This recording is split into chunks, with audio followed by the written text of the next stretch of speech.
Chapter 313. She enunciated every word and sentence clearly. Emperor Jiawen looked at Chu Luiyue with a deep gaze. After a while, he finally spoke. Chu Luiyue, daughter of the Imperial Guard's commander, Chu Ning, is gentle, elegant, and dignified. I like you very much. Today it's time for my seventh son, Prince Li, to get married. For the beauty of Prince Li, I specially betroth Lu Yu to Prince Li as his princess consort. The wedding will be held on a date. Emperor Jiawen's low and powerful voice clearly echoed in the crowd's ears. Everyone was silent for a moment. Before this, nobody expected Prince Li to marry Chu Luiyue. These two people who didn't seem to have much interaction actually became a couple. Now that the imperial edict had been issued, everything was set in stone. Rongxiu's thin lips curved up slightly. Thank you for your grace, father. This voice finally made the crowd recover their senses. Everyone thanked him and congratulated Chu Ning one after another. No matter what, Chu Luiyue would be a princess consort from now on, and her status would naturally be very different from before. Even though Prince Li's health wasn't good and he didn't have much power, His Majesty seemed to favor Prince Li a lot from today's situation. With this, Prince Li's days wouldn't be too bad. As for Chu Luiyue, she had previously broken off her engagement with the Crown Prince. Even though she had become a genius that everyone envied, this matter was still rather sensitive. Now that she was betrothed to Prince Li, and Prince Li personally asked for it, it couldn't be better. All in all, this engagement had more advantages than disadvantages to them. Amidst the joyous atmosphere, only Rong Jin's expression didn't look too good. He looked at Chu Luiyue in a daze, but he saw that Chu Luiyue had already stood up, walked to Rongxiu's side, and helped him up. Rongxiu coughed a few times, and his face turned even paler. Rong Jin clenched his teeth. If it were anyone else who got Chu Luiyue, he could accept it.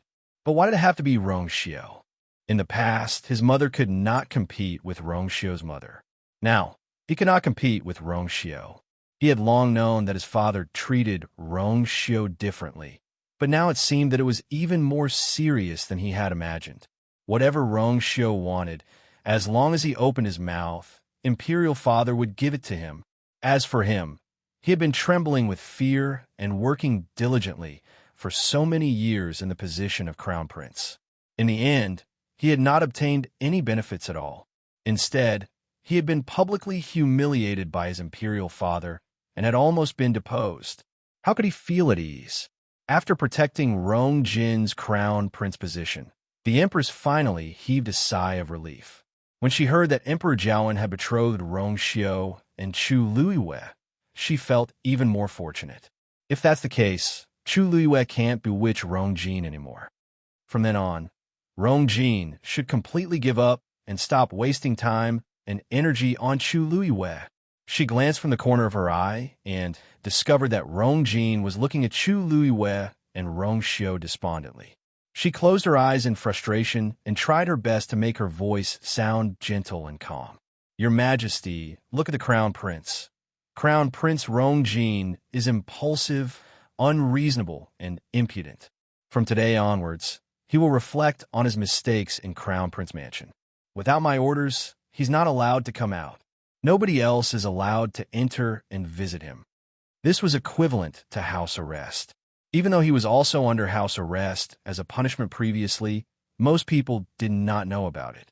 But this time, in front of so many people, Rong Jin had completely lost his face. However, the Empress was already very satisfied with this outcome. As long as Rong Jin was not deposed, everything could be restarted. Crown Prince, hurry up and thank him. The Empress glared at Rong Jin warningly. Rong Jin then recovered his senses. Thank you for your forgiveness, Father. Emperor Jiawen felt annoyed just by looking at him. He grunted coldly and turned to leave. The Empress and the rest hurriedly followed. Eunuch men first congratulated Rongxiu, Chu Luiyue, and the rest before walking to Rong Jin's side and persuading him. Your Highness, His Majesty, and Her Majesty have already left. You must be tired today. Quickly go back and rest.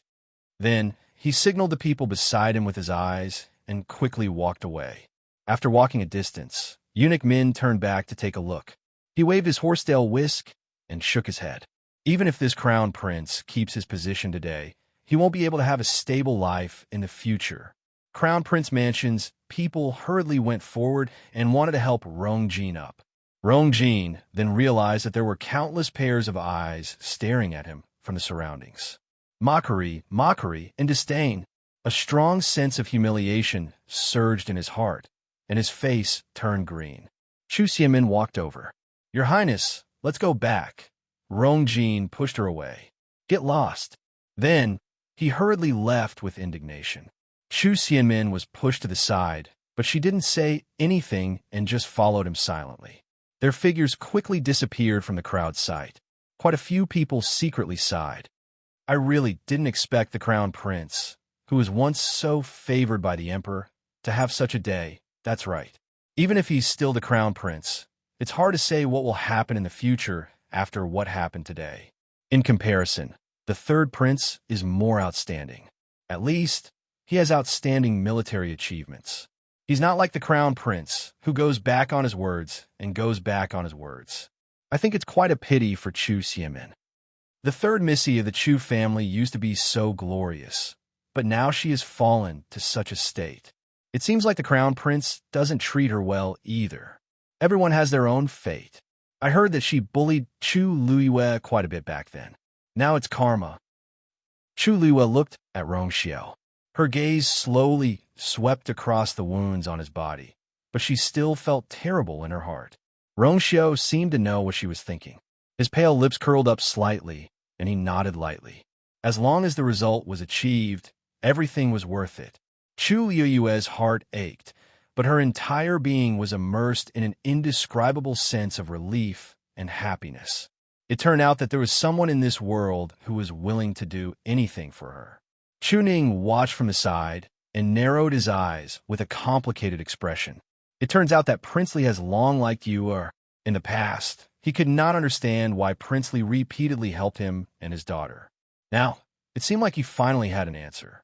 Thinking about it carefully, Princely was not a bad choice, but it was a pity that his body was a little weak. However, compared to people like Rongjin, he was much better. He walked toward Rongxiao. "Your Highness," Rongxiao smiled warmly. "Lord Chu Ning, I'm already engaged to you, You don't have to be so polite." Chu Ning hesitated for a moment and finally said, "There are a few things that I want to say in private. You're not allowed to bully Lu Yu." Before Chu Ning could finish speaking, Yi Zhiding had already spoken. He had a rare look of seriousness on his face as he looked at Rongxiao warningly. "She's my only personal disciple. If you dare to let her down, don't blame me for being rude to you." Chu Ning was speechless. "Damn, someone else has already snatched my lines." Rongxiao's smile deepened. "Of course. Don't worry, Elder Yi and Lord Chu Ning." Yi Zhiding wanted to say something, but Elder Wei Yun suddenly exclaimed, "Director, oh no, that ferocious beast is gone." Mobile users, please browse and read. A better reading experience comes from Love Network. Chapter 314. Yi Zhiding was shocked. "What's going on?" Elder Wei Yun rushed over with an anxious expression. "We checked the area under Jiyo Tower just now, but we didn't find any aura of that ferocious beast. At first, we thought that it was because Jiyo Tower had collapsed, so it was temporarily quiet. But after waiting for a while, there was still no movement. Only then did we realize that the ferocious beast was no longer in the pit of heavenly origins." Chu Yueyue's eyes flashed. Yi Zhiding hurriedly walked toward the ruins. How is this possible? If it had escaped, the silver pestle would have reacted. Although the locking heaven formation was broken, the silver pestle was still very useful. It could detect anything that happened in Jiyo Tower. However, he didn't notice anything unusual just now. Elder Wei Yun was also very nervous as he wiped the sweat off his forehead.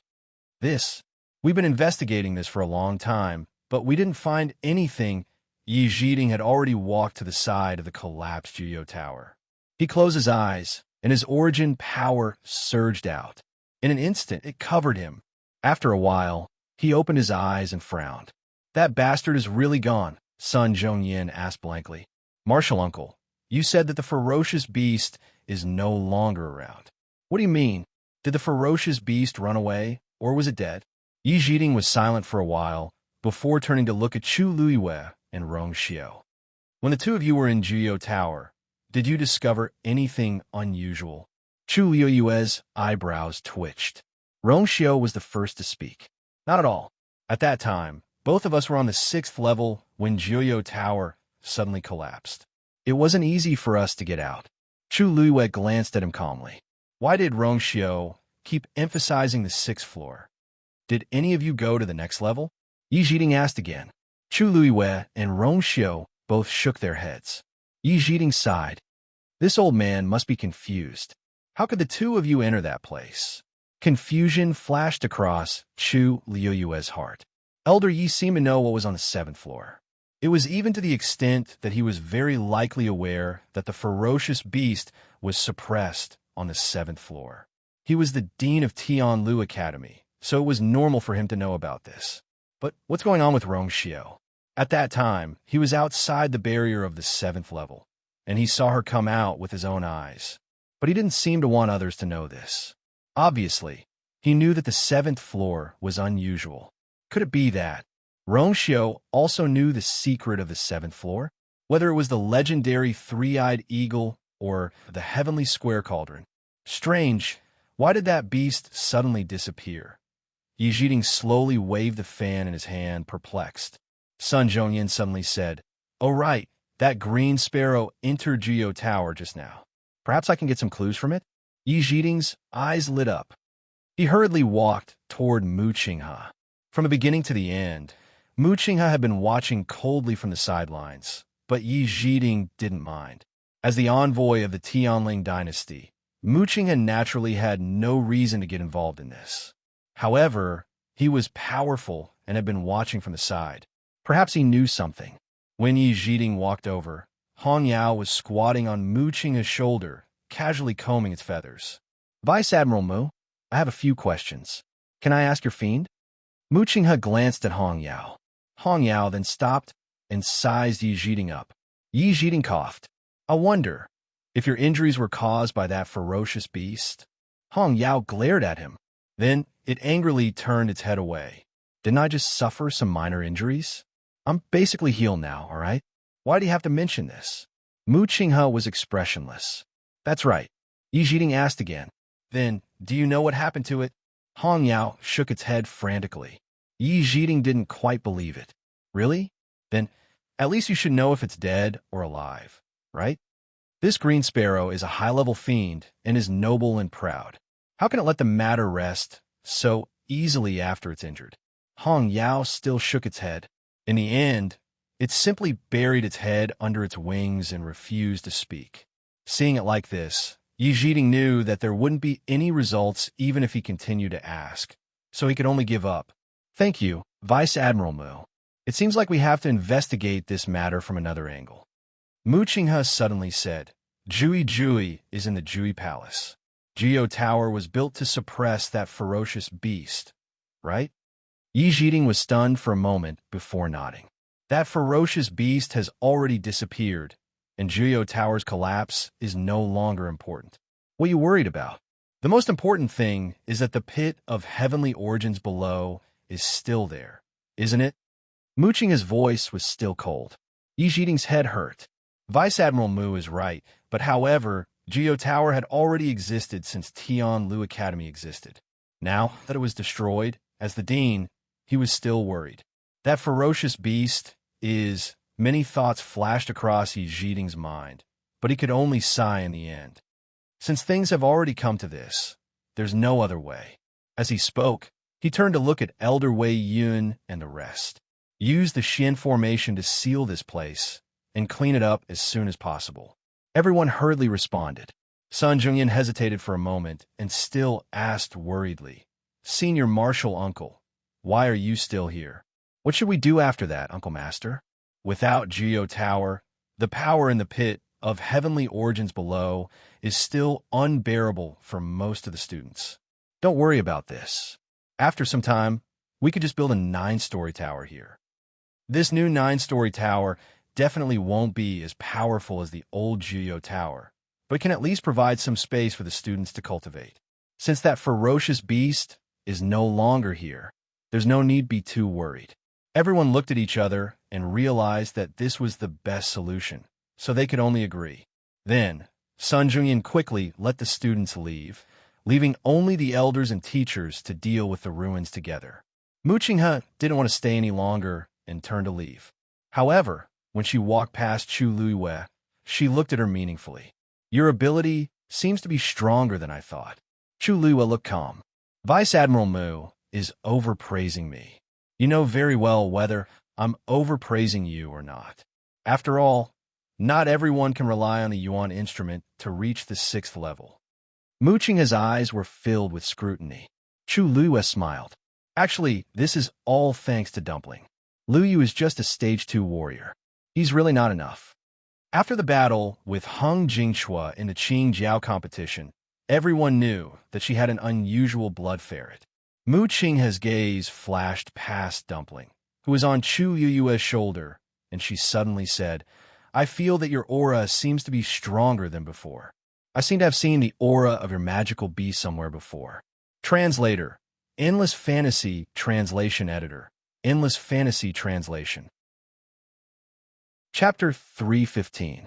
Chu Luiyue raised her eyebrows in surprise. Oh, where did Vice Admiral Mu see a magical beast similar to Dumpling?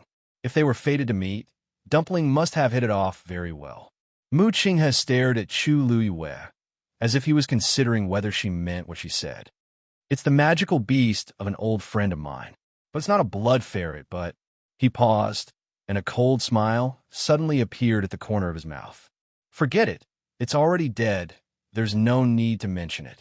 Chu Yue's heart twitched fiercely. She heard her own voice. That's a pity. It must be very cute if it's similar to Dumpling. But why did the magical beast die? Did it die in battle? Mu Qinghe's smile slowly disappeared, and his expression was as cold as ice. It's just that its master died, so it was buried along with him. But because the magical beast was very strong, it probably knew that it wouldn't be easy to die, so it chose to self-destruct. Every word was like a sharp knife, ruthlessly stabbing into Chu Luiyue's heart. Although she had already expected it, she still couldn't accept it when she heard it with her own ears.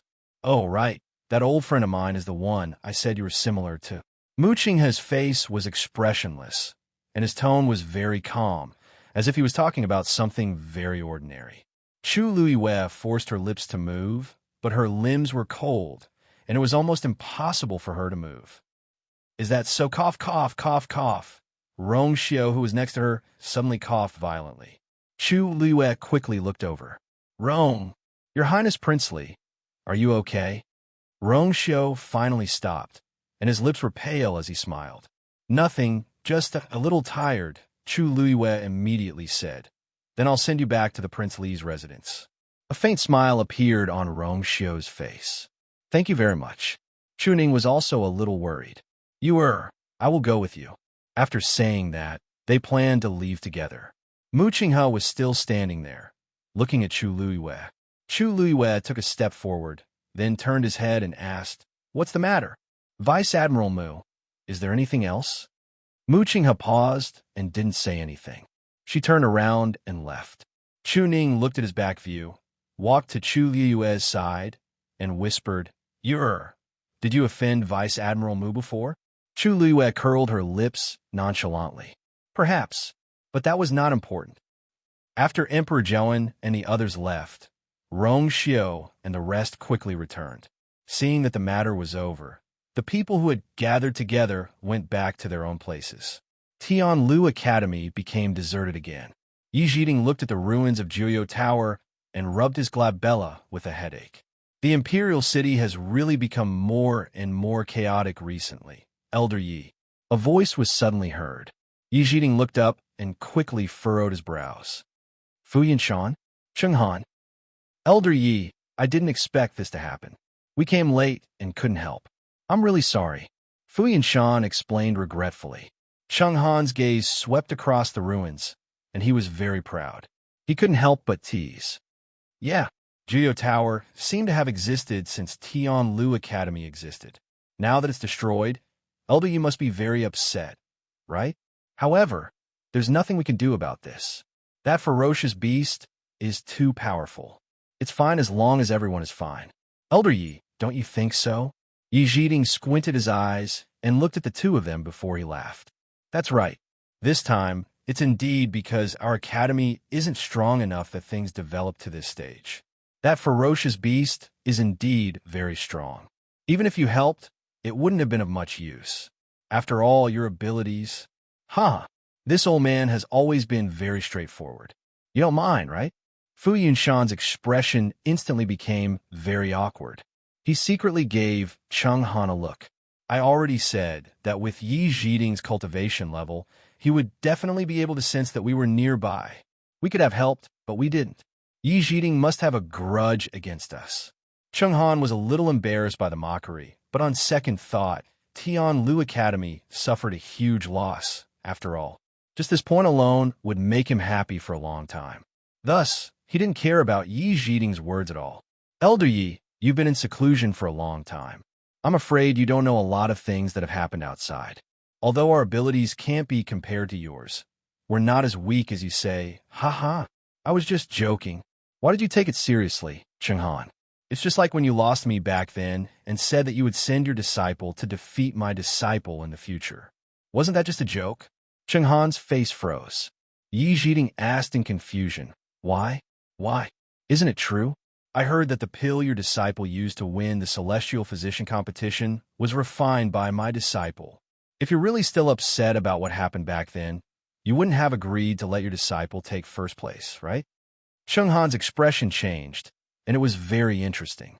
We haven't seen each other for so many years, but Yi Zhiding is still so merciless. His mouth is really disgusting. I suddenly remembered that our academy is going back tomorrow, and there are some things that we haven't had time to do yet.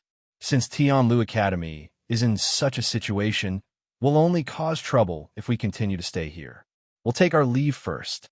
As Cheng Han spoke, he turned around and left. Fu Yunshan was also a little embarrassed. He forcefully added a few words and didn't plan to continue staying here.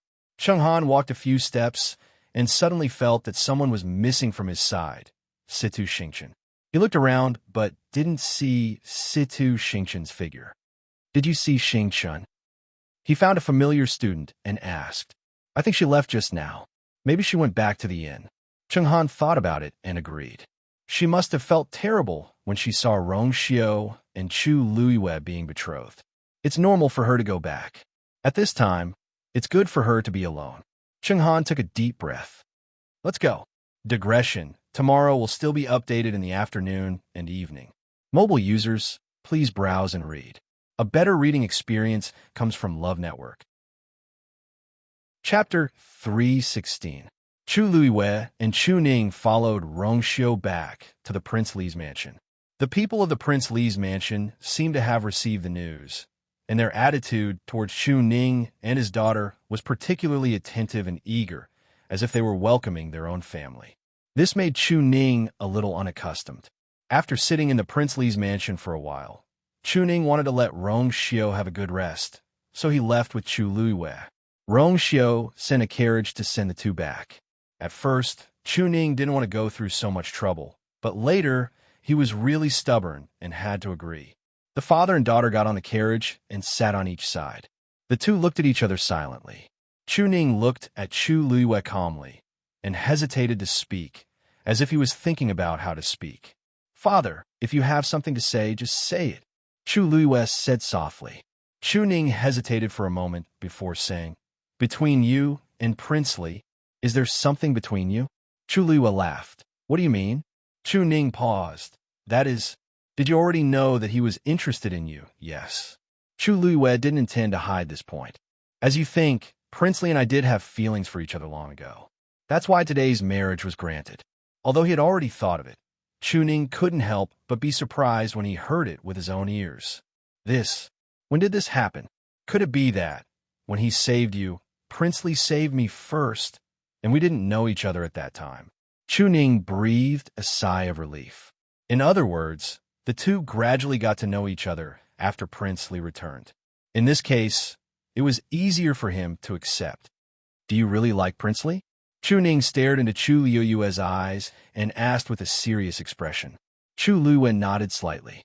Chu Ning was stunned for a while before he murmured, "That's good. That's good." His expression was a little complicated, as if he was sad and happy at the same time. He understood Yu's character very well. If she was not really interested in Prince Li, then today's bestowment of marriage, she would absolutely not agree. Prince Li is a good person. At the very least, he was much stronger than Crown Prince Rongjin. In the past, Yu didn't have good taste. She liked Rongjin for many years and suffered a lot of humiliation and grievances because of him. But things were different now. He could see that Li Wang valued Yu very much. It could even be said that he regarded her as a treasure. He could finally rest assured. It's just Li Wang's body. Have you checked Li Wang's pulse?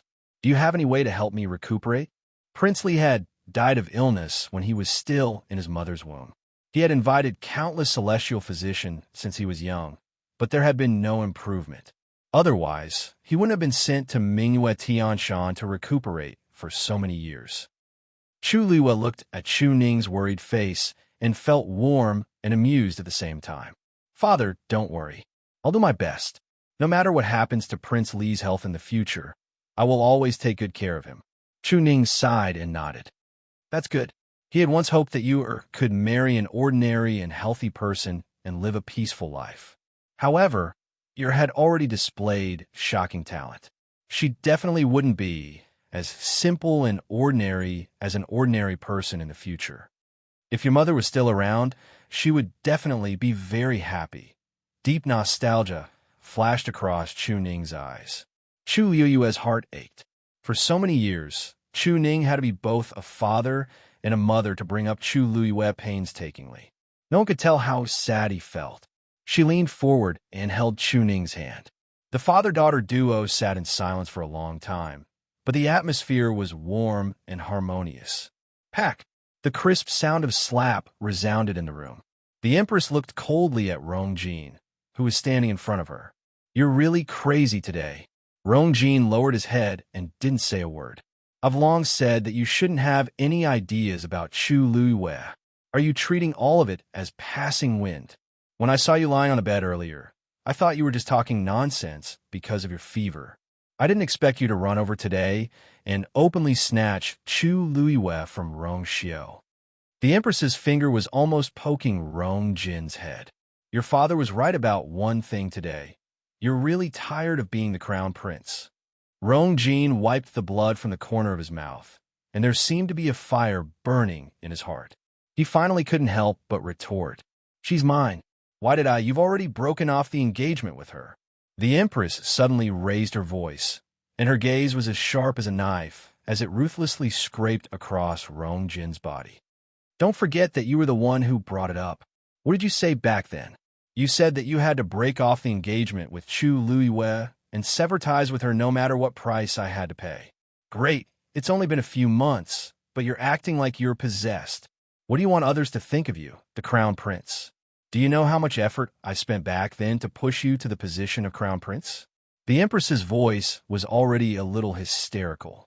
Rongjin looked up and saw that her face was contorted, and her eyes were filled with deep resentment. He was shocked, and then realized that the Empress's emotions were exceptionally agitated today. He took a deep breath in and lowered his voice, still feeling indignant. But why does it have to be Rongxiu? How can that good-for-nothing compare to me? Look at him. He won't be able to stand if he takes 2 more steps. Once he thought that Chu Liyue was actually betrothed to such a person, he was filled with disgust. The Empress's face darkened, and she suddenly sneered. Why? Why do you think? Rongxiu personally begged your father. So how can your father not agree? You're better than him in every aspect. But who asked him to have a vixen mother? She's been dead for so many years, but she's still haunting me. She couldn't win against that woman back then, and now, her son can't win against that woman's son. Doesn't she hate her? Rongjin then understood that the Empress was like this because she remembered the people and things back then. The Empress seemed to have noticed that she had lost her composure. She took a deep breath in and forced herself to calm down. Anyway, it wasn't easy for you to keep your position today. Your father can tolerate you once or twice, but there definitely won't be a third time. Rongjin pressed his lips against each other. I know my mistake. What's the use of knowing your mistake? You have to think of a way to make up for it. Rongjin's eyes lit up. Mother, do you have a way? The Empress stared at him with a deadly gaze. Of course I have a way. However, you have to swear that you'll never mention Chu Luiyue again from now on. You'll completely give up on this thought. Rongjin was stunned. But mother, she's the only one I like. The Empress looked at him warningly. Rongjin subconsciously swallowed his remaining words. After a long time, he clenched his fists so tightly that they almost broke. Yes. The Empress heaved a sigh of relief, and her expression became gentler as she picked up the teacup at the side. The only way for you to stabilize your position as the crown prince is to marry Situ Xingchen. Digression. In the car, mobile users can continue to browse and read. A better reading experience comes from Love Network. Chapter 317. What? Rongjin was dazed. Country Xing Luo previously mentioned to your father that they want you to marry Situ Xingchen. Situ Xingchen has a noble status and is very doted on. If you can marry her, you'll have a strong support. The Empress sipped her tea and coldly glanced at Rongjin. If it weren't for this, why do you think your father let you off today? Rongjin knitted his brows. But Situ Xingchen, is this the only way? You're still unwilling? The Empress put down her teacup with a bang and sneered. No matter how you look at it, Situ Xingchen is an extremely good choice for the crown prince. What else are you unhappy about? Even though she didn't really like Situ Xingchen, she had been in the palace for many years and instinctively felt that Situ Xingchen wasn't simple. However, she couldn't care about that now. Rongjin kept quiet. He was also very clear that his current situation was worrying, and Situ Xingchen was indeed the only person who could help him stabilize his position. Think of a way to contact Situ Xingchen. It's best if you can quickly win her favor. This way, things will be much smoother in the future. Rongjin knitted his brows. But I'm already under house arrest, and I can't go out at all. Besides, the Qing Jiao competition has already ended, and they'll leave tomorrow. What kind of problem is this? As long as you want to, all these can be solved. The Empress didn't care. Unless you really don't want to be the crown prince anymore. Rongjin clenched his teeth. I understand. Chu Ning and Chu Luiyue returned home together. When they reached the door, the two of them saw a page boy waiting at the door. Chu Luiyue squinted her eyes. She knew this page boy. He's from the Chu family. When the page boy saw Chu Ning and his daughter coming down from the horse carriage, he hurriedly ran over with a respectful expression. Lord Chu Ning, Big Missy, you're finally back. Chu Luiyue and Chu Ning looked at each other. One wouldn't visit a temple for no reason. It was obvious why the Chu family sent someone over. Mu Tung, why are you here? The manservant called Mu Tung nodded and bowed with a fawning expression. He took out an invitation card from his bosom and handed it over respectfully. He, Lord Chu Ning, still remembers me. The first elder said that he would like to invite you back to his residence. Here is the invitation. Chu Ning smiled faintly. Back then, you had your carry water for you for 3 months, causing her hands to develop frostbite. How could I forget about you? The smile on Mu Tung's face froze abruptly, and he felt extremely embarrassed. It was all my fault back then. Please be magnanimous and let me off. This lowly one apologizes to you. Seeing that Chu Ning and Chu Li's expressions did not change, he gritted his teeth and ruthlessly slapped his own face. It's all my fault. It's all my fault. I deserve to die. Damn it. His cheek quickly became red and swollen, leaving behind a clear palm print. Chu Ning didn't say anything, so he didn't dare to stop. It was only when Chu Luiyue's mouth was filled with blood that Chu Ning sneered and led her toward the door. Seeing that the two were about to leave, Mu Tung panicked and hurriedly chased after them. Lord Chu Ning, I beg you to accept this invitation card. Otherwise, this lowly one won't be able to explain himself when I return. Chu Ning didn't want to pay any attention to him, not even giving him an extra glance. Mu Tong simply knelt down and kowtowed. Lord Chuning, I beg you. Eldest young miss, please persuade Lord Chuning. The corners of Chu Liuyue's mouth curled up slightly as he took the invitation card and opened it with interest. This letter was personally written by the first elder, Chu Xiao, and the wording was very polite. It was clear that he wanted to reconcile. Chu Ning frowned as a trace of disgust flashed across his eyes. What's so good about this kind of thing? It will only dirty your eyes. Chu Liue blinked at him and then looked at Mu Tong. You're saying that if we don't deliver this invitation card today, we'll die when we return? Mu Tong said gratefully. That's right. Eldest young miss. That's great. Just take it well. Chu Liue smiled and stuffed the invitation card back into Mu Tong's hands. Have a good trip. I won't send you off. Mu Tong was dumbfounded. Then he realized something and his face paled. Eldest young miss, my father and I have already completely severed ties with the Chu clan. I really can't accept being called eldest young Mississippi. With that, Chu Liue and Chu Ning turned to leave. Mu Tong's face was filled with despair. Seeing the two figures about to disappear behind the door, he anxiously shouted. Lord Chu Ning, the first elder said that even if you don't want to return to the Chu clan, please consider the patriarch. Chu Ning stopped in his tracks, a trace of struggle flashing across his face. Chu Liue glanced at him. Seeing this, Mu Tong felt that there was hope and shouted again. The patriarch values you the most. If he comes out of seclusion and sees the Chu clan in this state, he will definitely be very disappointed. Chu Liue's mouth twitched. Now he was talking about this. When the Chu clan bullied him and his daughter, they didn't consider disappointing the patriarch at all. A trace of hesitation flashed across Chu Ning's heart, but it disappeared in an instant. Let's go. He didn't turn back. He pulled Chu Liue and was about to leave. Chu Liue sighed softly. Father, why don't you go back and take a look? Chu Ning looked up in surprise. Yua? Chu Liue patted his arm lightly. She didn't have any feelings for the Chu clan. The Chu clan and the patriarch of the Chu clan were not important to her. But Chu Ning was different. After all, the patriarch of the Chu clan was his father. It was impossible to say that there were no ties between them. Chu Liue knew very well that the reason Chu Ning had severed ties with the Chu clan was largely because of her. Mu Tong's words didn't mean anything to her, but it inevitably made Chu Ning waver. No matter what, it doesn't want to see father unhappy, she said softly. Chu Ning immediately understood what she meant, and his heart warmed. After hesitating for a moment, he finally said, Don't worry. Since we've completely severed ties with the Chu clan, we won't go back no matter what. Father will be back soon.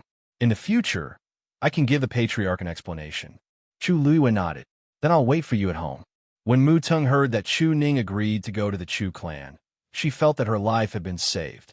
Thank you, Lord Chu Ning. Thank you. Thank you, Ms. Liue.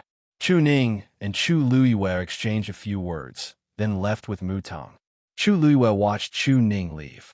Only when he couldn't be seen did she turn around, step through the door, and enter the courtyard. She walked towards her room. When she reached the door, she placed her hand on the door, intending to push it open. Suddenly, she paused, and a cold light flashed in her eyes. The next moment, she suddenly retreated. A black shadow broke through the door. In the blink of an eye, it rushed in front of Chu Liue. Before Chu Liue could see the other party's face, she was caught in a huge net. Mobile users, please browse for a better reading experience from Love Network. Chapter 3:18. Chu Liue's vision instantly turned dark. This net was very strange. She was trapped in it, and all the light was blocked outside. She couldn't see anything. Then, she felt herself being pulled up. She was about to speak when a hoarse and threatening voice sounded by her ear. If you want to die faster, just call for help. Chu Liue's lips moved, but she didn't say anything. Although she couldn't see the other party's face, this aura seemed familiar. Right. This person is the one following Rongzhen around. Previously, Rongzhen came to find me privately and attacked me. Because of this person, Rongzhen once said that after the Qing Jiao competition ended, she would personally bring me to the forest outside the Imperial city. I didn't expect Rongjun to be so impatient that she wouldn't even wait for a day. Chu Luiwei took out a dagger and tried to cut the net. In the darkness, she heard an ear-piercing scratching sound. Chu Luiwei was shocked. There's actually an extremely strong barrier in this net. Don't waste your effort. With your current abilities, it's impossible for you to get out of here. That strange and hoarse voice sounded again with a strong sense of mockery. Chu Luiwei thought for a while and decided to just close her eyes and wait quietly. Rongjun wanted to find trouble with me, and it's just nice. I also want to end this matter once and for all. Chu Luiwei couldn't see the situation outside and could only feel herself being brought away quickly. She silently traced their route in her heart and realized that they were indeed heading out of the Imperial city. She didn't know what method this person used, but the entire journey was very smooth and didn't attract anyone's attention. When they left the city gates, Chu Luiwei could even hear the guards' interrogations. But still, no one noticed that something was wrong. She was brought out of the city just like that. After leaving the Imperial city, that person obviously relaxed a little and sped up again. Suddenly, she felt a weight on her shoulder. It was Tuanzi who suddenly came out. It rubbed against Chu Luiwei's neck and seemed a little restless. Chu Luiwei held it in his arms and gently comforted it. She was sure that Dumpling could bite through the net, but she had no intention of doing so at the moment. Dumpling seemed to be aware of her thoughts and immediately nestled in her arms obediently. After about an hour, that person finally stopped. Chu Luiwei immediately patted Dumplings, but told it to go back. Then, he held his breath and waited. Whoosh! The net was suddenly ripped open. A dazzling light instantly shone down. Chu Luiwei subconsciously squinted his eyes to adapt to the change in light. Chu Luiwei. A high and mighty voice came from behind. Chu Luiwei looked back. It was Rongjun. Are you familiar with this place? Rongjun crossed her arms and asked coldly. Chu Luiwei looked around. It was lush and verdant in all directions. This was indeed the forest outside the Imperial capital. She pondered for a moment, as if she was recalling before nodding gently. It's a little familiar. Back then, I was almost killed by the people Chu Xiamin sent here. Here? Rongjun's gaze suddenly changed. The place on your map isn't here. Chu Luiwei smiled bitterly. Yes, but that's where I went after I escaped. At that time, they knocked me out and brought me here, intending to kill me. Coincidentally, I woke up at that time, so I escaped. Rongjun looked at Chu Luiwei suspiciously. You better not let me find out what tricks you're up to. During the Qing Jiao competition, Chu Luiwei performed very well and displayed abilities that exceeded everyone's expectations. She could not help but be wary. Chu Luiwei shrugged. This place is deserted. I know I'm not your match, so I'll cooperate. As long as you let me go in the end, everything else is negotiable. Rongjun sneered. You know what's good for you. Chu Luiwei did not say anything and looked down slightly. Bring me there now. Rongjun gave Elder Meng, who was standing behind Chu Luiwei, a look. Elder Meng, you must watch her closely. Fourth Princess, don't worry. As this hoarse voice rang in her ears, Chu Luiwei suddenly felt a cold wind coming from behind her. Her eyes flickered, and she immediately became alert. However, it was only for a moment before she restrained her impulse and pretended not to notice anything as she stood there. Swoosh! A rope as thick as a thumb was tightly wrapped around her neck. Elder Meng was holding the other end of the rope in his hands. A fierce look flashed across Chu Luiwei's eyes. She had never been humiliated like this before. Behave yourself, Rongjun shouted. Otherwise, this rope can take your life anytime. Chu Luiwei suppressed the anger in her heart and nodded lightly. I know. Lead the way in front. Chu Luiwei took a deep breath and took a step forward. The moment she moved, the rope around her neck moved as well. Elder Meng and Rongjun followed behind. Chu Luiwei finally managed to persuade Dumpling not to come out and continued walking forward step by step. Rongjun couldn't help but chuckle at this scene. If the people in the Imperial City see this scene, their jaws will definitely drop. The famous Chu Luiwei actually has such a servile appearance. Rongjun was delighted. So what if he came in first in the Qing Jiao competition? So what if he has a Daijing Yuan Meridian? Isn't he like a dog in front of me?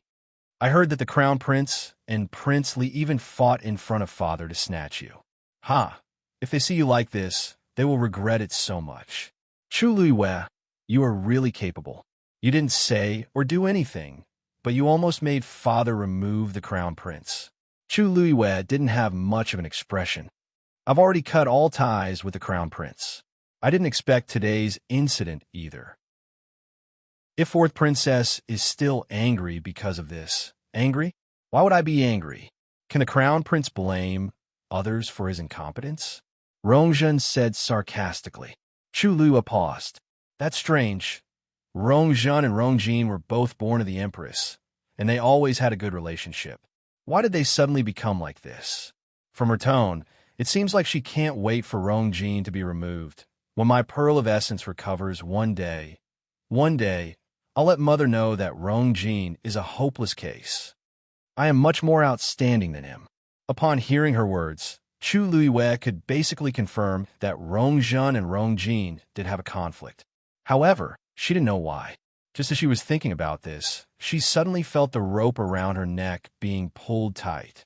She held her breath, and she almost fell. She hurriedly turned around and saw Rongzhen laughing heartily. Ha ha ha, how interesting. Elder Ming, why didn't I think of such a way to do this in the past?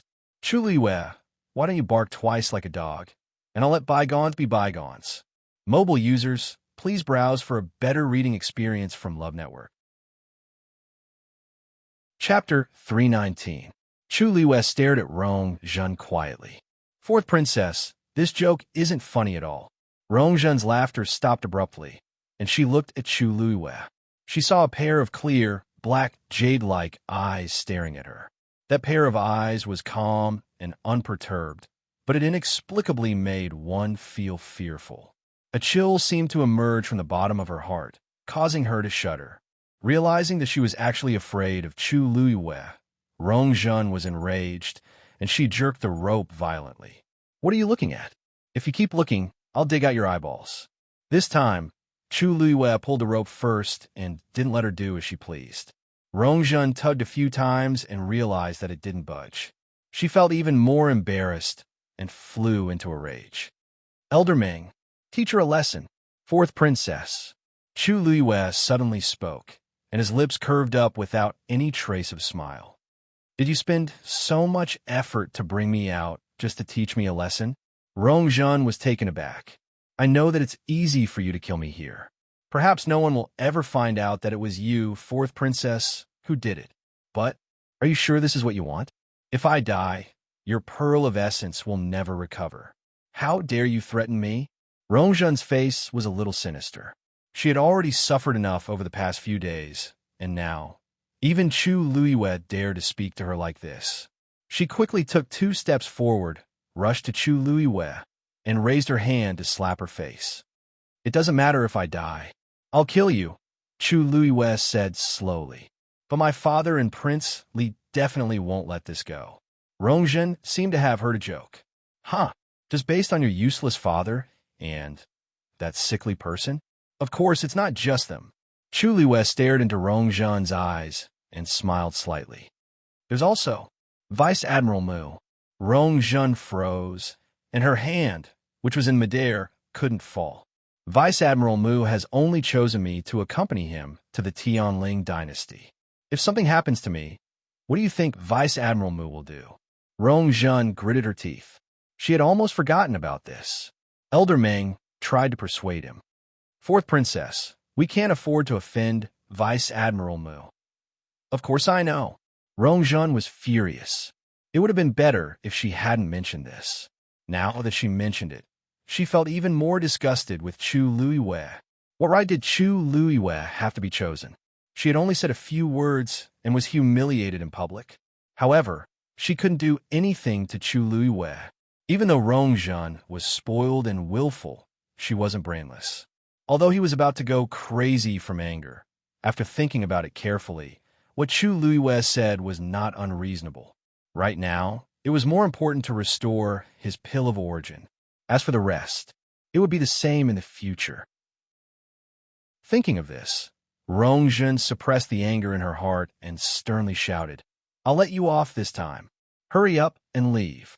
Chu Luiwei glanced at her, turned around, and continued walking forward. Her words seemed to make Rongjun sober up a little. On the rest of the journey, Rongjun didn't cause trouble most of the time. The few of them walked forward calmly. After walking for more than an hour, Rongjun's legs were sore from all the walking. She impatiently asked, "What's wrong? How far is it?" "Chu Luiwei, are you trying to fool me?" Chu Luiwei finally stopped. "It's just in front." Rongjun immediately looked forward. In the lush forest not far away, there was a lake with white fog rising from it. The surroundings were quiet, and the sun shone down. The fog on the lake's surface made it look like a fairyland. She couldn't help but take a few steps forward and shockingly realize that the white fog floating above the lake was actually thick force. "This is..." She widened her eyes and looked at the scene in front of her in disbelief. There's actually such a place outside of the Imperial city? As the fourth princess, she was doted on. Not to mention the Imperial city, she had even been to half of the good places in country Yao Chun. But she had never heard of this place before. The force here is very thick and very gentle. It's indeed a good place to cultivate. Even Elder Ming couldn't help but praise it. Chu Luiwei coughed. "I ran here with much difficulty back then and coincidentally met that mysterious man. This should be his territory, but I didn't know if he would appear today." Rongjun looked at the lake in amazement. She took a deep breath and felt as if her organs were flowing smoothly. This is really a good place to cultivate. "You're honest." She threw the other end of the rope to Old Ming and rushed to the lakeside in excitement. Up close, the lake was even clearer and more beautiful. She looked around and realized that there was no one else here other than the few of them. Is that mysterious man not here today? "Elder Ming, is there anyone nearby?" Elder Ming shook his head. No, he didn't sense anyone's aura. "That's strange. Why is there no one watching over this place?" Rongjun walked a few steps around the lake with a confused look. "It would be great if this lake belonged to me. Cultivating here would definitely be twice the result with half the effort. It's a pity that my pearl of essence is broken now, so I can't cultivate here. If that's the case, it will only be harmful." Thinking of this, Rongjun's heart itched. "Chu Luiwei, since that mysterious man was willing to help you, do you have a way to contact him?" Chu Luiwei shook his head. "How can such a person be controlled by me? Even I don't know what he looks like." Rongjun didn't expect Chu Luiwei to know, so she was disappointed when she heard this. Such a strong presence indeed wouldn't be restricted to one place. However, they had already come all the way here.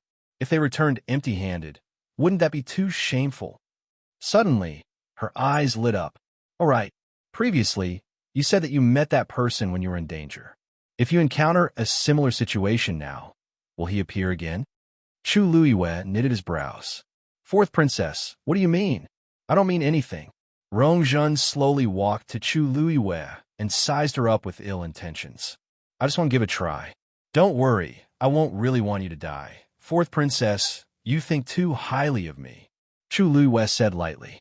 Rongjun sneered. "You're no longer the same as before. Even Vice Admiral Mu favors you. How can I say that I think highly of you? You just have to." Just as her hand was about to strangle Chu Luiwei's neck, a strange sound came from the lake. Rongjun immediately turned around. Under the white fog, she could vaguely see circles of ripples spreading from the center of the lake to the surroundings. She couldn't hide her excitement as she hurriedly walked over. But just as she reached the side of the lake, a huge white figure suddenly rushed out of the lake. It was heading straight for her. Mobile users, please browse for a better reading experience from Love Network.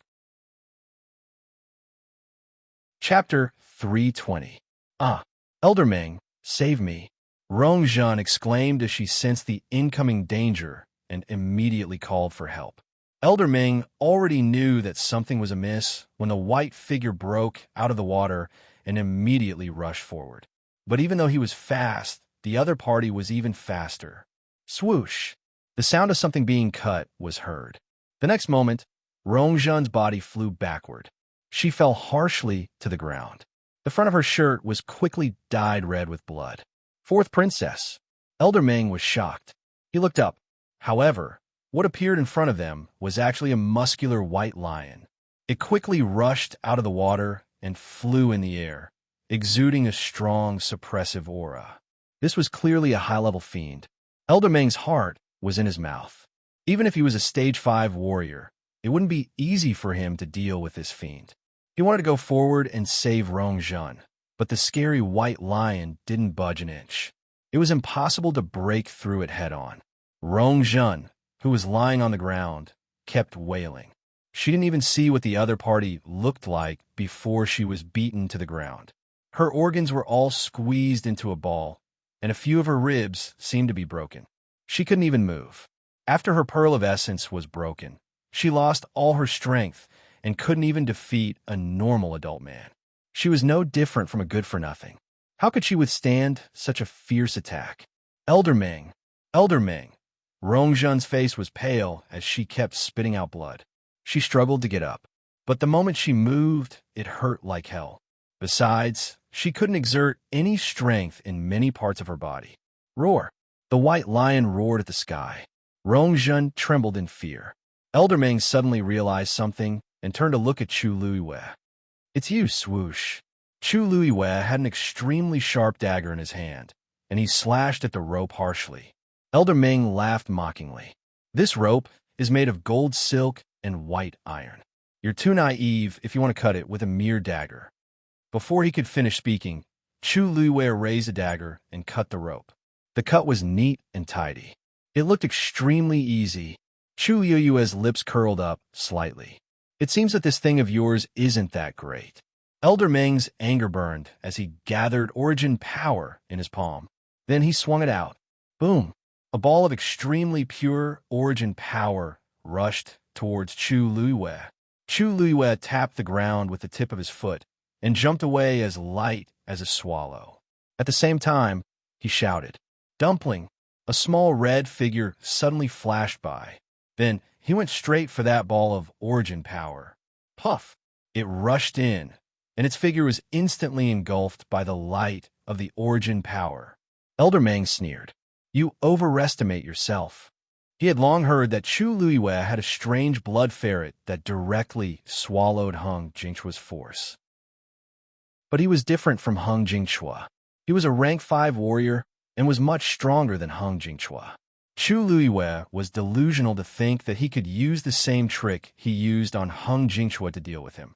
It was simply wishful thinking. But at this moment, a hole suddenly appeared in that ball of dazzling origin power. A furry tail poked out. Elder Ming suddenly froze. In the next moment, he saw that the ball of origin power suddenly collapsed from the middle. That blood ferret opened its mouth and sucked hard.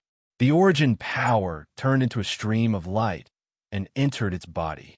Elder Ming was completely stunned. "Elder Ming, save me." Rongjun's shrill scream brought Elder Ming back to his senses. He turned back and saw that the white lion had already raised its claws and slammed down again. Boom!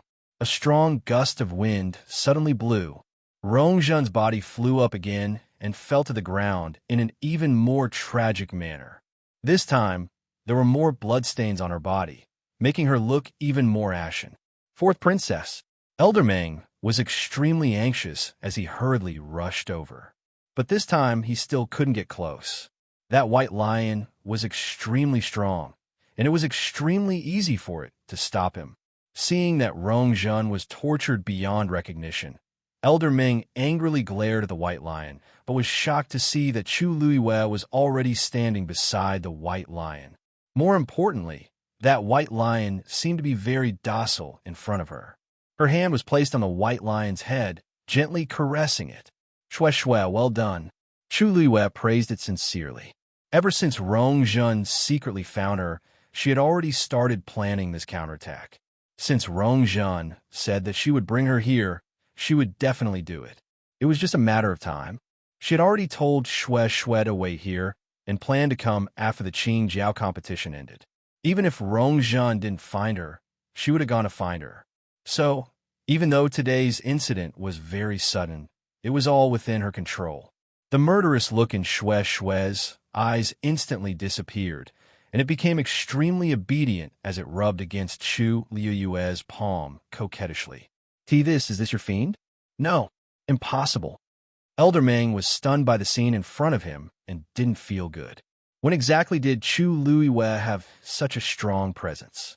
Also, this fiend seems to be very obedient to her. Even if it's not her fiend, there doesn't seem to be any difference.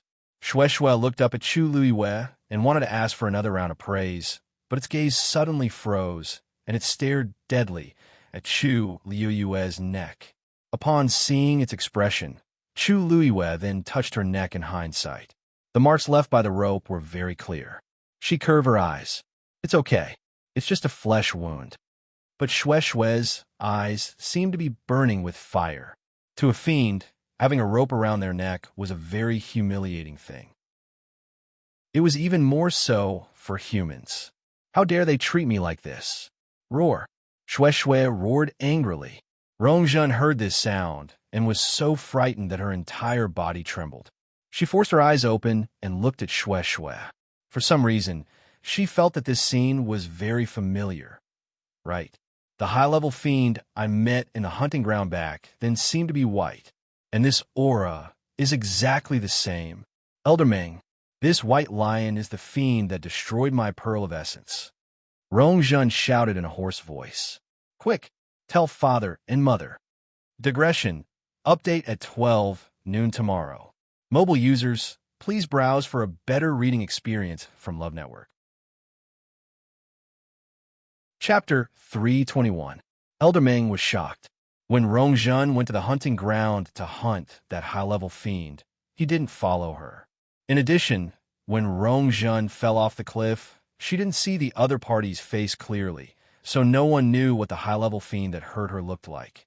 They originally thought that the matter would be left unsettled, but they didn't expect to encounter it again today. Also, this fiend clearly has a close relationship with Chu Luyue. Elder Meng made a prompt decision and took out a thumb-sized silver cylinder. That was the special SOS tube used by country Yao Chen's royal family. As long as force was injected, it would explode immediately. Chu Luyue narrowed her eyes. She had heard of this before. It was also called a silver fly. Every member of country Yao Chen's royal family had one, and they wouldn't use it unless it was a critical moment. This also meant that once this thing was activated, it meant that one's life was in danger. The royal family's people could quickly rush over based on the signal sent out by this thing. More importantly, after this silver fly exploded, everyone within a 1-kilometer radius would be stained with a special smell. Those people could use this smell to continue their pursuit. If that was the case, it would unintentionally cause a lot of trouble. Chu Luyue raised her hand and swiftly threw the dagger out. The dagger was extremely fast and hit Elder Meng's wrist in an instant. The silver fly fell to the ground. Elder Meng panicked and immediately went forward to snatch the silver fly back. Shueshue raised its claws and waved it harshly. A few sharp rays of light flew out instantly. Elder Meng was shocked and immediately dodged. A red shadow flashed past. The next moment, Dumpling held the silver fly in its mouth and appeared in front of Chu Luyue. Chu Luyue took the silver fly and lightly patted Dumpling's head. You're smart. Dumpling proudly wagged its tail and then shook its butt at Rongjun and Elder Meng with a look of disdain. Elder Meng's heart sank. A powerful high-level fiend, a cunning Chu Luyue, and a mysterious blood ferret. He and Rongjun weren't their opponents at all. Rongjun finally realized the danger at this point. Her face turned even paler, and blood kept seeping out of the corner of her mouth. She forced herself to raise her head and look at Chu Luyue. His arrogant and presumptuous face was now filled with deep fear. However, there was still a trace of resentment in the depths of his eyes. It's you. It's you. This magical beast was sent by you, she accused in a trembling voice. It's you. You've long harbored a grudge against me and wanted to kill me to silence me, haven't you? Chu Luyue raised his eyebrows. You're saying Shueshue is the devil beast that destroyed your essence core? Why are you pretending to be innocent? Rongzhen was already on the verge of breaking down. Seeing that Chu Luiyue didn't seem to know anything, she was so angry that her lungs exploded and she screamed hysterically. Back then, you purposely sold the hunting ground and then secretly spread the news that there were high-level magical beasts there to lure me over. Then, you sent this magical beast to sneak an attack on me, causing me to fall off the cliff. My essence core was destroyed, and I was completely crippled.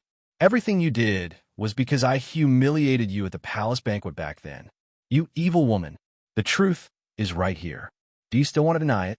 Chu Luiyue pondered over Rongzhen's words, and his eyes darkened.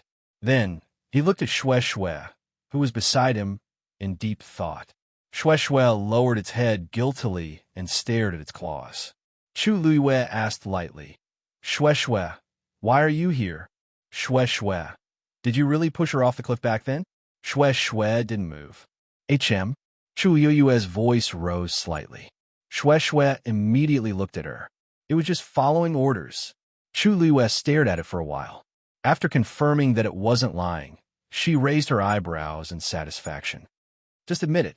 I don't like little fellows who lie to me. Xue hurriedly nodded. Dumpling, who was at the side, suddenly froze.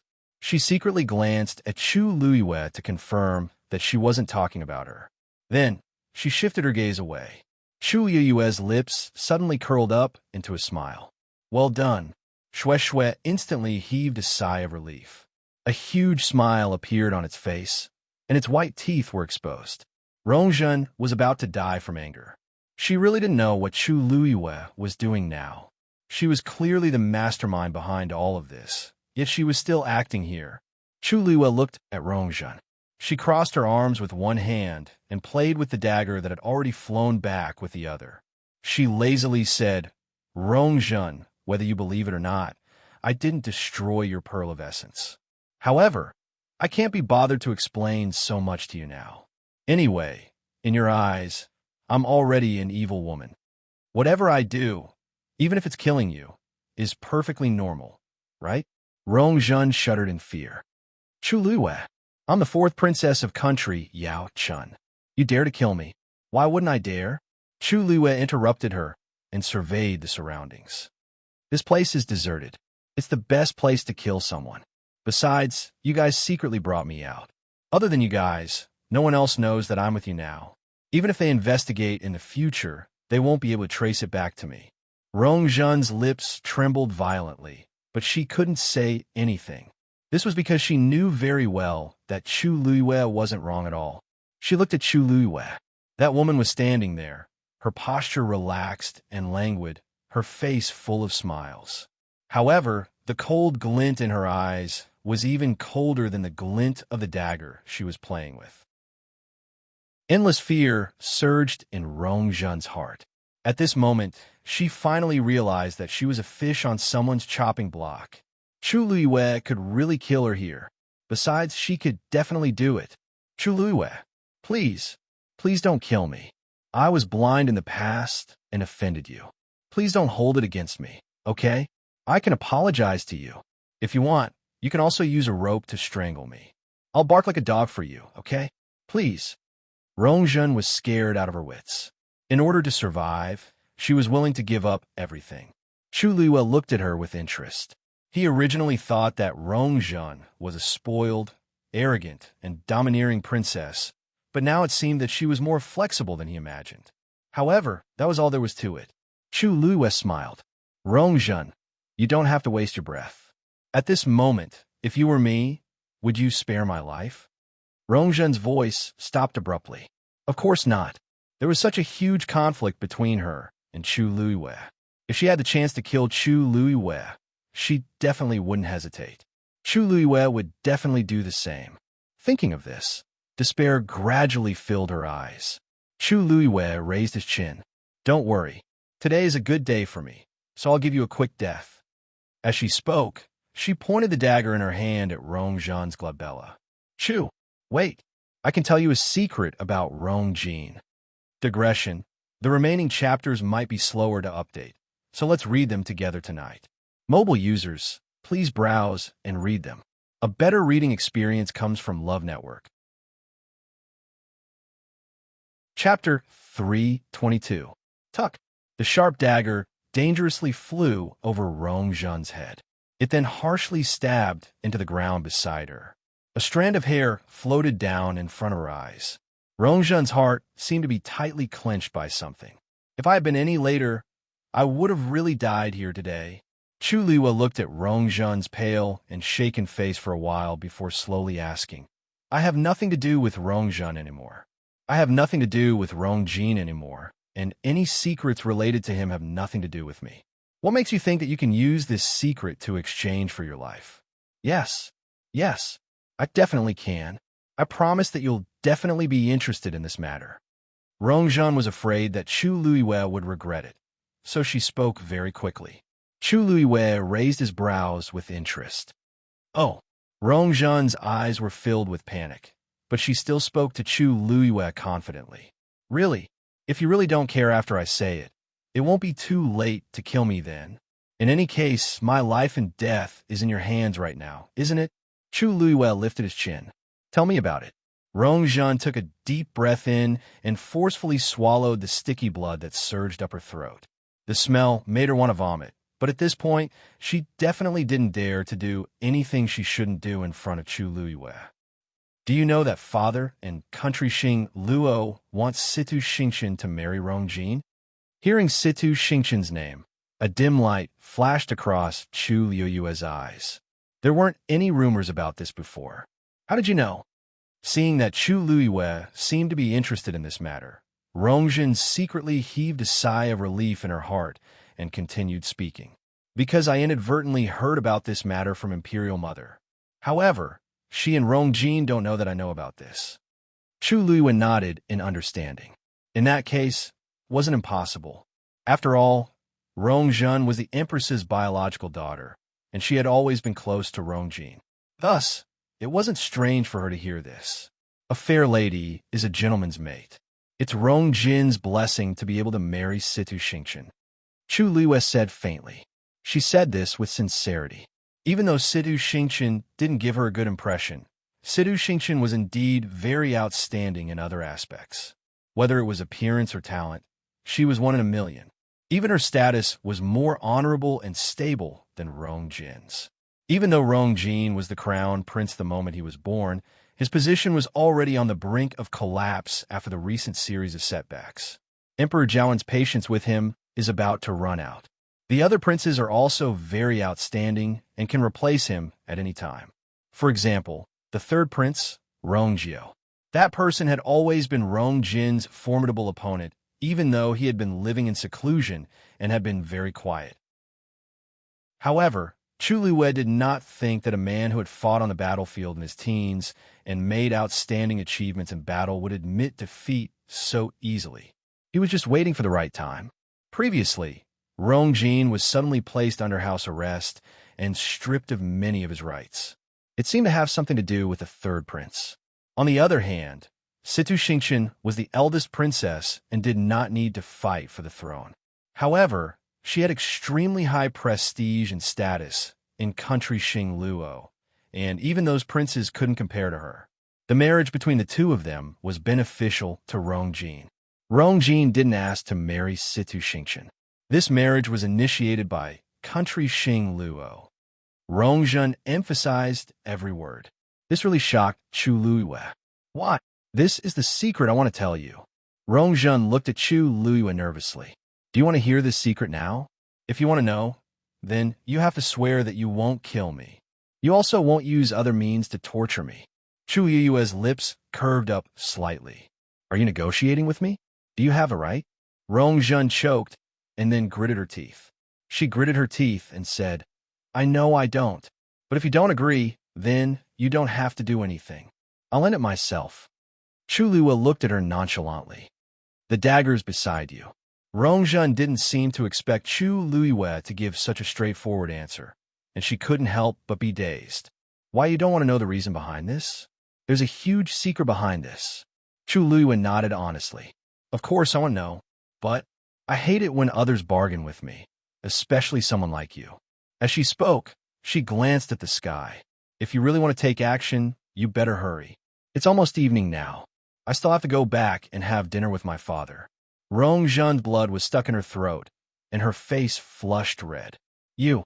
She angrily pulled out the dagger and pressed it against her neck. Chu Luiyue, I'm telling you, if you don't listen to this secret, you'll definitely regret it. Chu Luiyue acted as if he didn't hear anything. Oh, right. Even though the dagger is sharp, if you cut it in the wrong spot, it'll take a long time for you to bleed to death. The spot you put in now is a little low. Go up a little. Rong Zhen was so angry that her vision turned black. She was originally injured, and there wasn't a single part of her body that didn't hurt. Now that she heard Chu Luiyue's words, she was about to break down completely. She clenched her teeth, and her hands trembled. The scene of her confronting her mother a few days ago suddenly surfaced in her mind. Those ear-piercing words were like a sharp knife that harshly pierced her heart. Despair flashed across Rong Zhen's eyes. In the past, she was very talented and was doted on. However, she became a good-for-nothing overnight, and she lost everything. But just because she couldn't do anything for Rong Zhen, she became a good-for-nothing in her mother's eyes. She became a thorn in her mother's side. Even if she were to die here today, no one would care. Thinking of this, she slowly closed her eyes as a tear rolled down her cheek. Then, she waved her wrist. Poof! Just as the dagger was about to cut her artery, a stone suddenly flew out of Chu Luiyue's hand and hit Rong Zhen's wrist. Her hand suddenly turned numb, and the dagger deviated from its original direction and fell to the ground. Chu! There was a cut on Rong Zhen's neck, but luckily, it was very shallow and wouldn't harm her life. She looked at Chu Luiyue dejectedly and hopelessly. What exactly do you want to do? Chu Luiyue looked at her with interest. One had to admit that even though Rong Zhen did many evil things and was arrogant and despotic, she was much more courageous than Rong Zhen.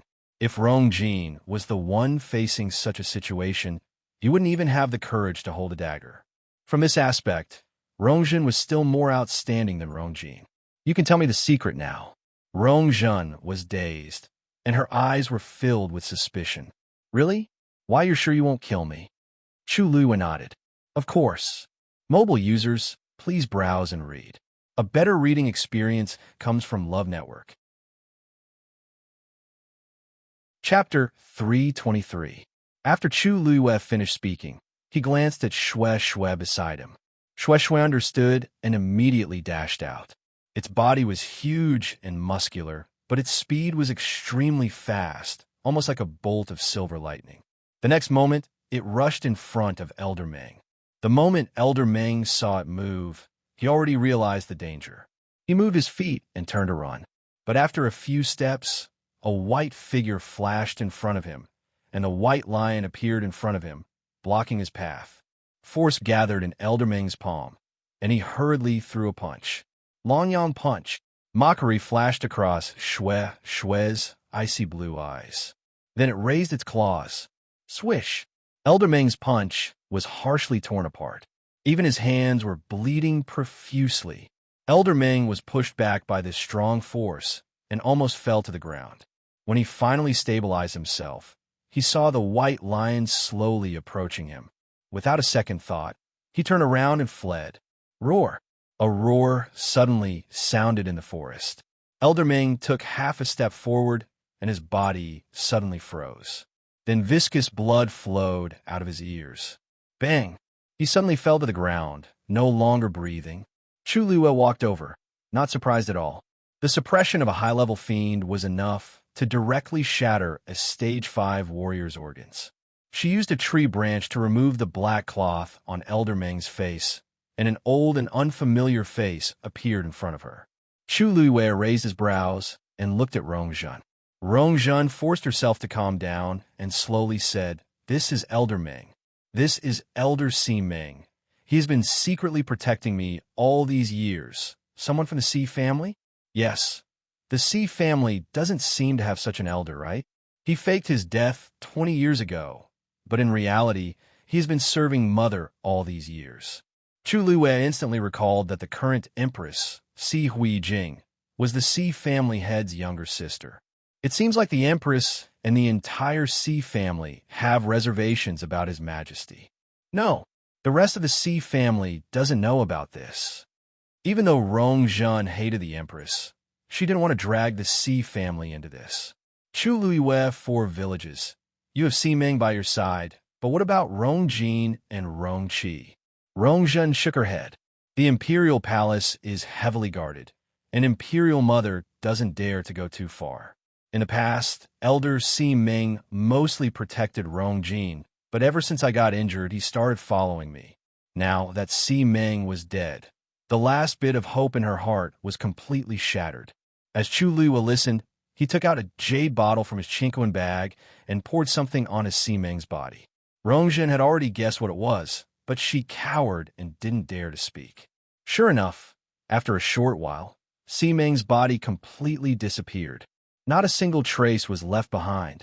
Rongzhen widened her eyes at this scene, and her heart raced. After Chu Luiyue settled this problem, he looked at Rongzhen again. Rongzhen seemed to be shocked by her actions and suddenly took a step back. Chu Luiyue looked down at her with a smile on her lips. Okay, now you can start telling me. That's secret. After carefully instructing Rongjin, the Empress returned to the palace. Too many things had happened today, and she was completely exhausted. The palace servants had all heard about what happened at Tianlu Academy and knew that the Empress wasn't in a good mood at this time. Hence, they were especially careful. The Empress returned to her room and sat down in front of the dressing table. A face was reflected in the bronze mirror. It was dignified and beautiful, but it was also old and tired. She reached out and slowly brushed past the wrinkles at the corner of her eyes. Even if she took good care of it, it couldn't withstand the corrosion of time. After all, it was different from when she was young. Even she wasn't willing to look at this face, let alone His Majesty.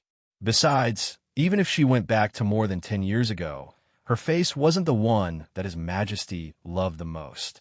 Thinking of this, a strong sense of frustration surged in her heart. Bang! She knocked the jewelry box onto the floor.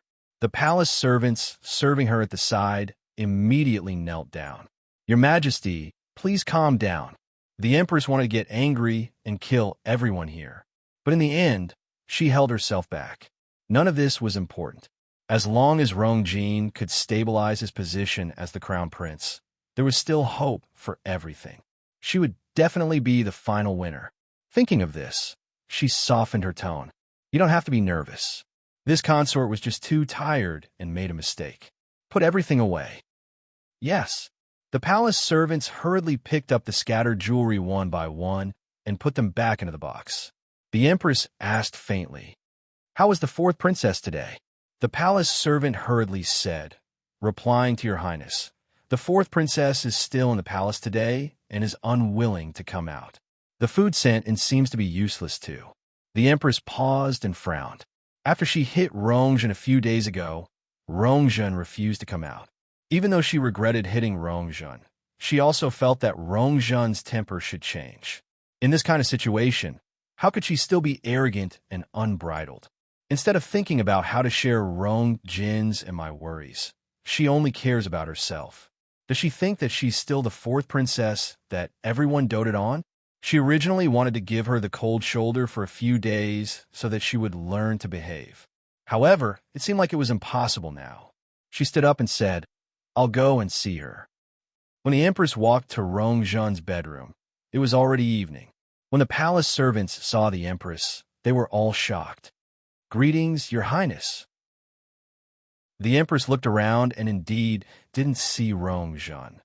Where's the 4th princess?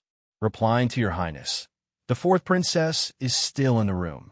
The Empress was even more displeased. I'm already here. Rongzhen must have heard me, but she still doesn't come out. She's really spoiled. She restrained her expression and walked straight to the door that was tightly shut. Zhen, Mother is here. The room was silent, and there was no response. The Empress raised her voice. Zhen. Still no one spoke. The Empress lost her patience and ordered the palace servants to open the door forcefully. Then, she stepped into it. Rongzhen, you've really gone overboard recently. You. The Empress's remaining words disappeared in her throat. This was because there was no one in the room.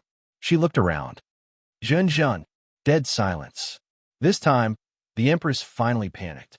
She quickly searched the room and finally confirmed that Rongzhen wasn't here. She looked at the palace servants behind her in shock and anger. Where did the fourth princess go? The palace servants were also shocked as they knelt down together. Your Highness, you're wise. The fourth princess has been in her room for the past few days and hasn't come out. Then where is she now? So many people said that Rongzhen didn't go out, so she definitely didn't go out for a simple walk. Why, you really don't know, huh?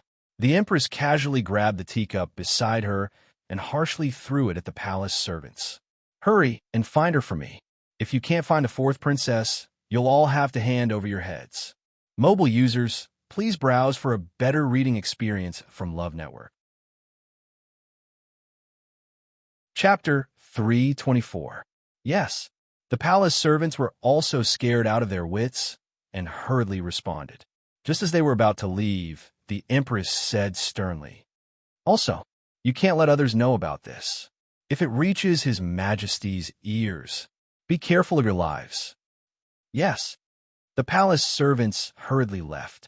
The Empress's face was terrifyingly dark as she stood rooted to the ground for a while. Where could Rongzhen go?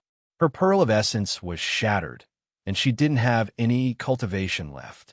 With her own strength, it was impossible for her to avoid so many people and leave silently. Unless the Empress suddenly thought of something, and her heart sank. Did Elder Meng leave with Rongzhen? She hurriedly walked back into the house and left the palace servants outside. After confirming that there was no one around, she took out something from her arms. It was a thumb-sized jade seal.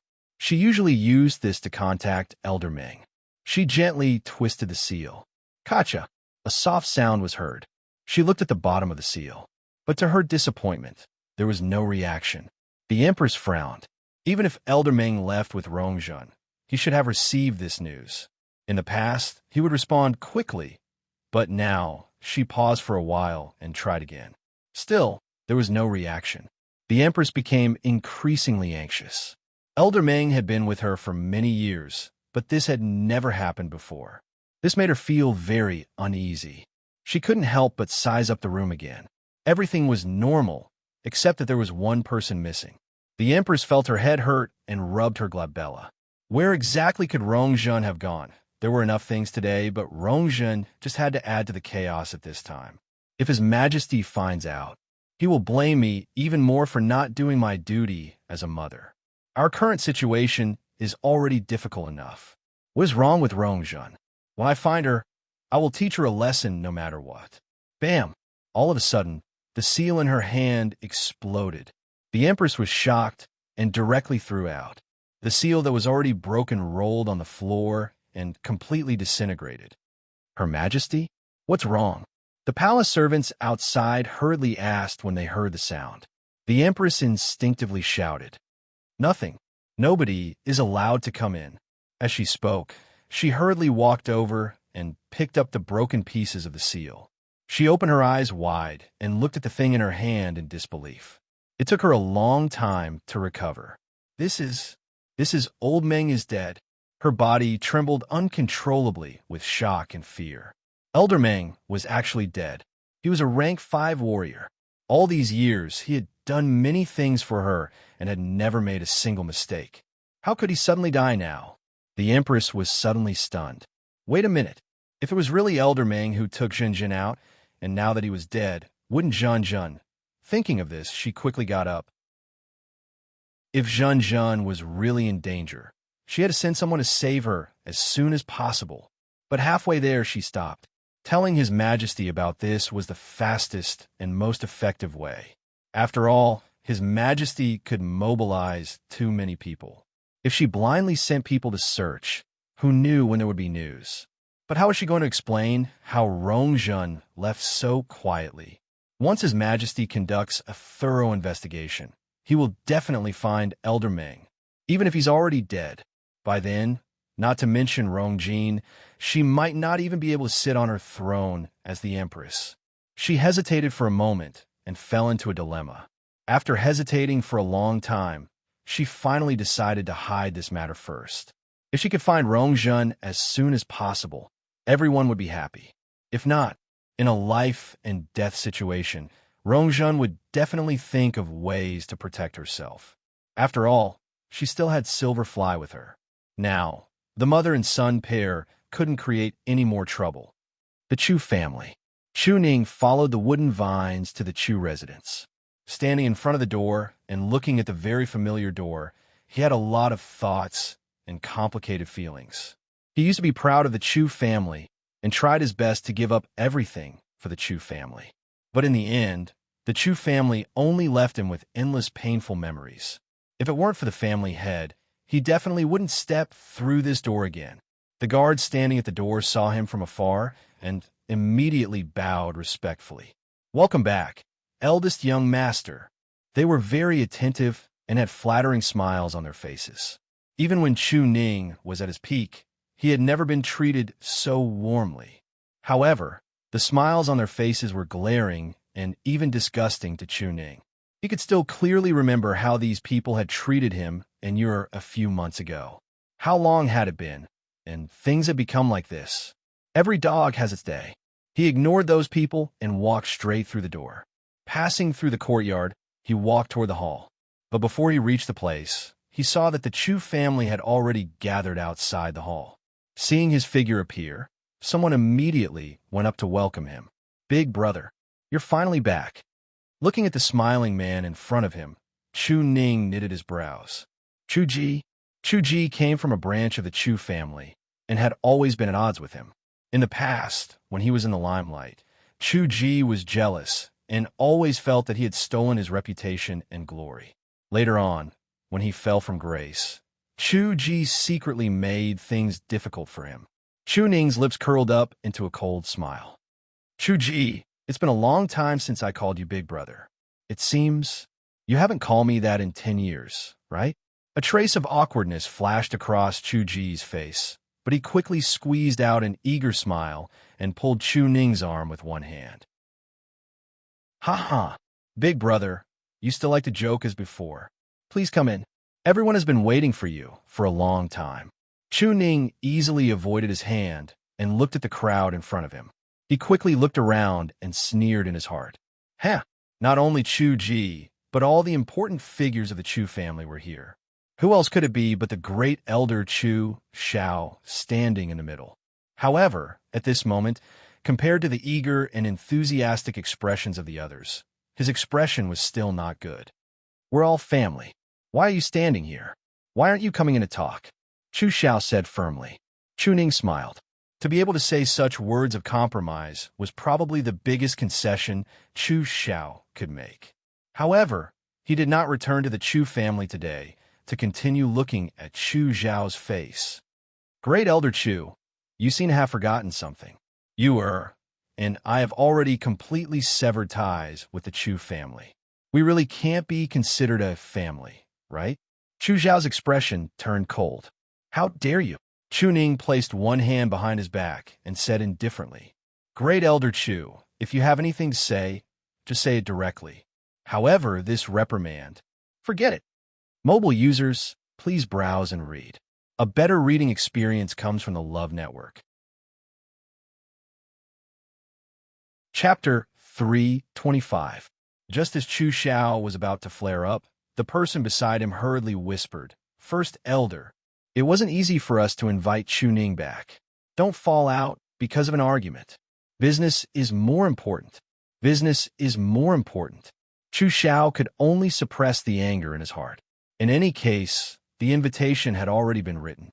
It was not a big deal for him to lower his stance now. This was not only for the Chu family, but also for himself.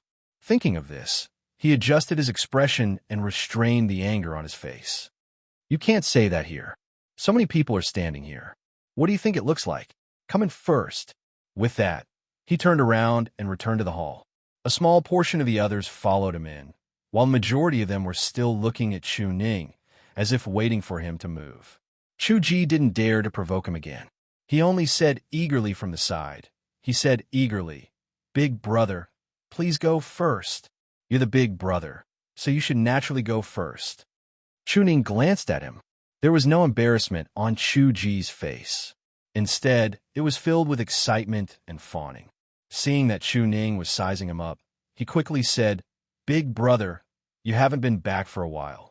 You might not be used to it, but don't worry, just tell me if you have any instructions. I'll definitely do it for you." Chu Ning could see the sincerity in his words. Chu Ji really did not hold a grudge over what happened just now. Instead, he was wholeheartedly trying to please him. How ironic. Chu Ning shook his head and walked towards the hall. Seeing him walk in, the others followed him in. Chu Ning was arranged to be the first on the left. Other than the seat of honor, where Chu Xiao usually sat, this was the most honorable seat. It was even ranked before the other elders of the Chu family. However, Chu Ning could not be bothered with this and sat down. "Since everyone is already in, First Elder, can you speak frankly?"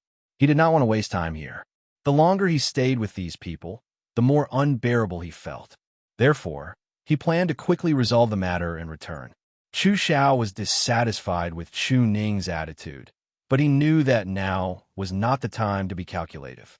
Hence, he said, according to what the patriarch said back then, he should be coming out of seclusion soon. If the patriarch knew about this, he would definitely be very disappointed. "So, I've called you here today to discuss what to do about this matter."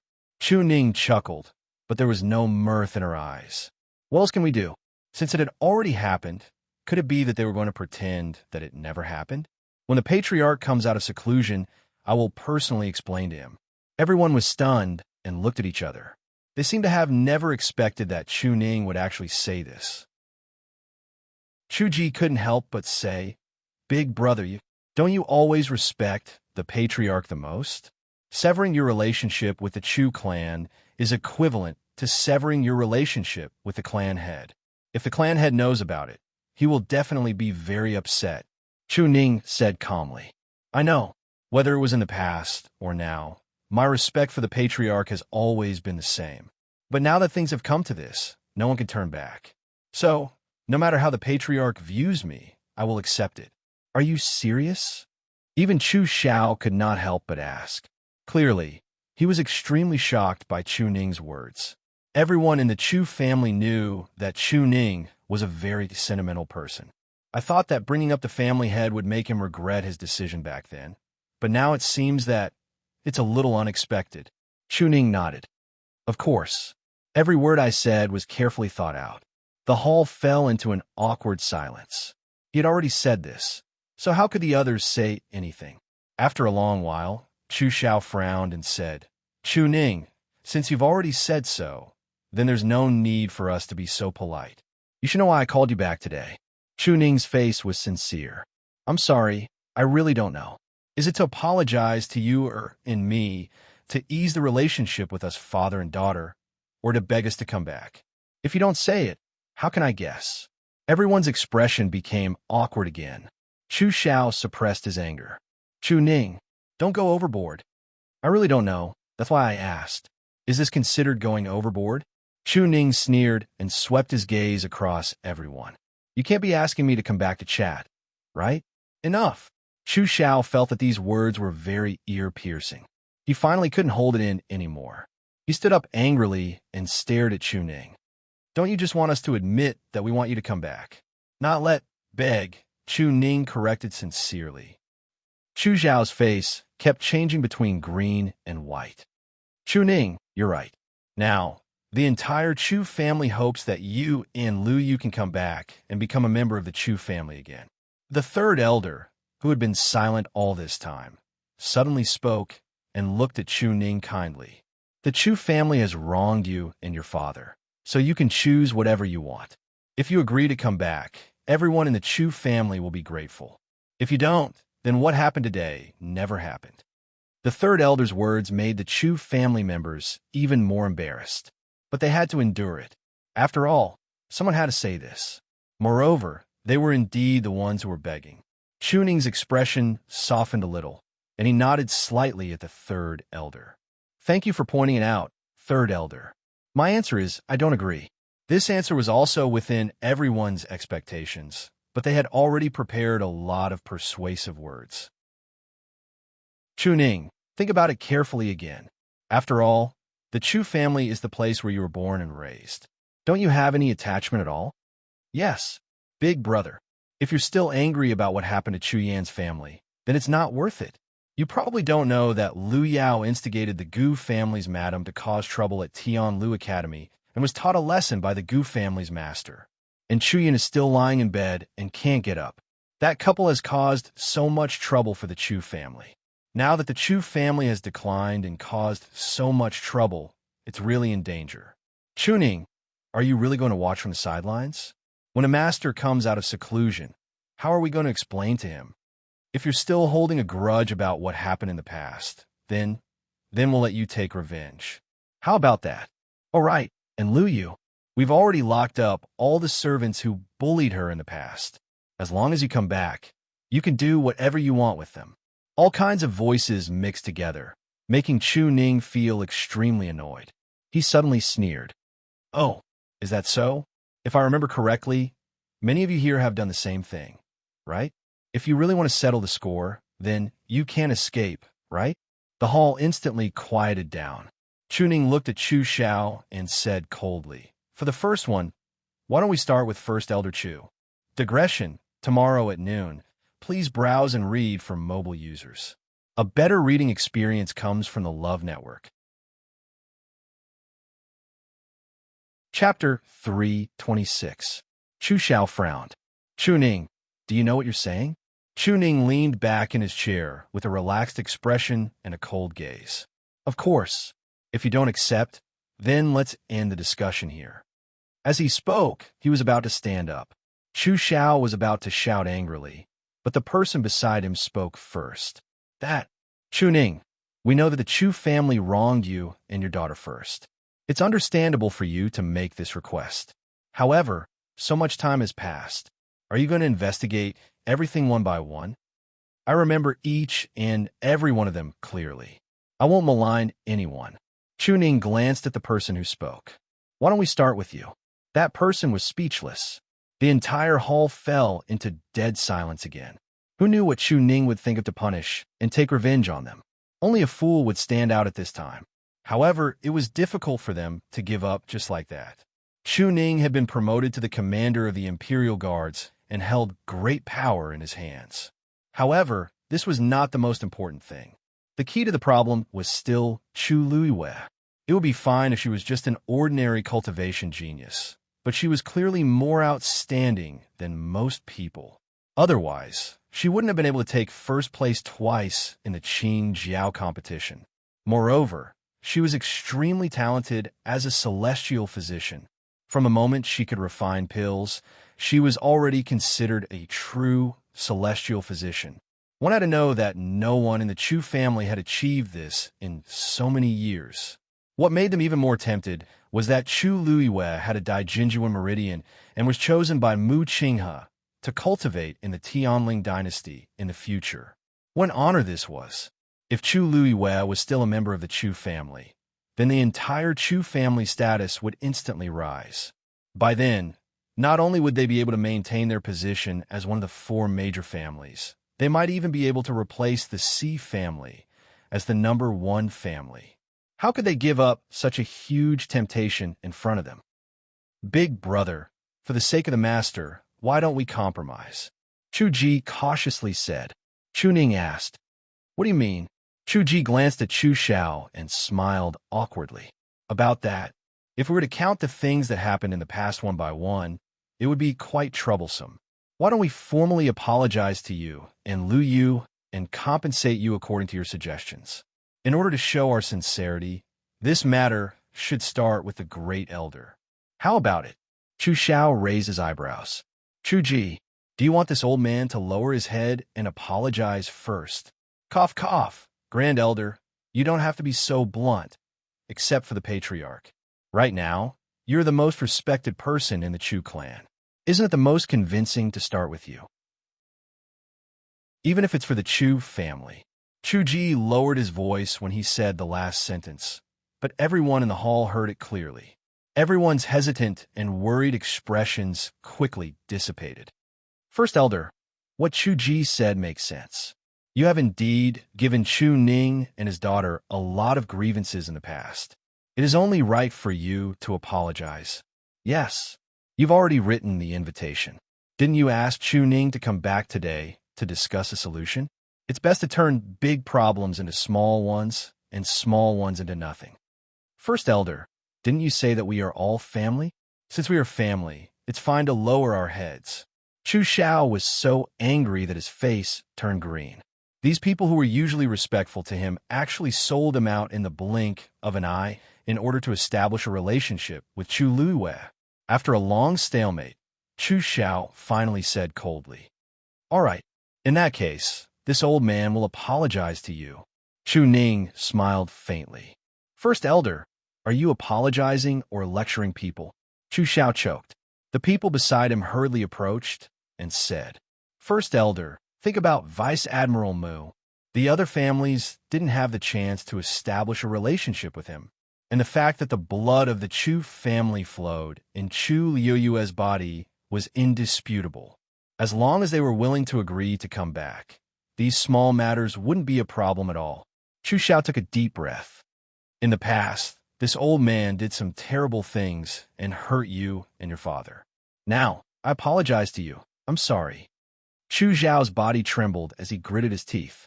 It took him a lot of effort to say these words. He was used to being high and mighty in the Chu family.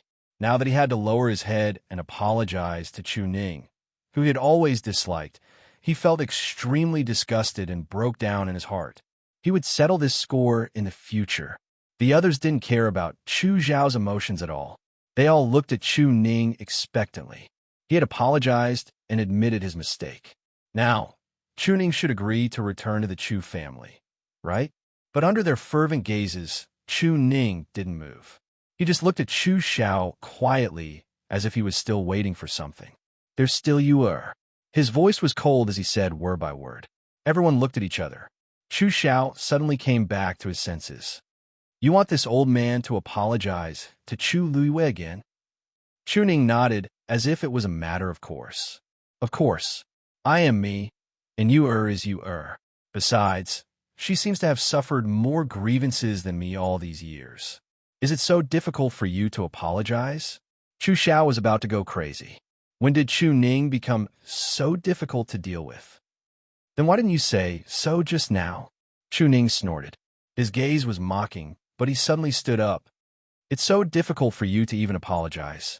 I think the so-called compensation is even more illusory. Since you don't have any sincerity, I think there's no need to continue this conversation. He walked out of the hall. When the patriarch comes out of seclusion, I will naturally explain everything that you were and I did. I believe he will understand. As for you, good luck. Wait. Seeing that Chu Ning was really about to leave, Chu Xiao finally threw caution to the wind.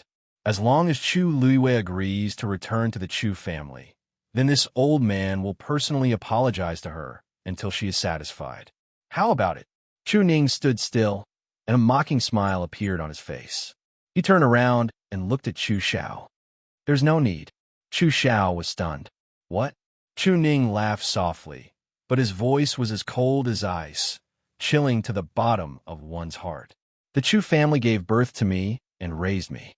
If I say that I don't have the slightest bit of nostalgia for the Chu family, it would definitely be a lie. So, whether it's for the sake of the Chu family's nurturing of me in the past, or for the sake of the patriarch who is about to come out of seclusion, I can let bygones be bygones and let bygones be bygones. But you can't. I remember clearly what you did to you, and I will never forget it in this lifetime.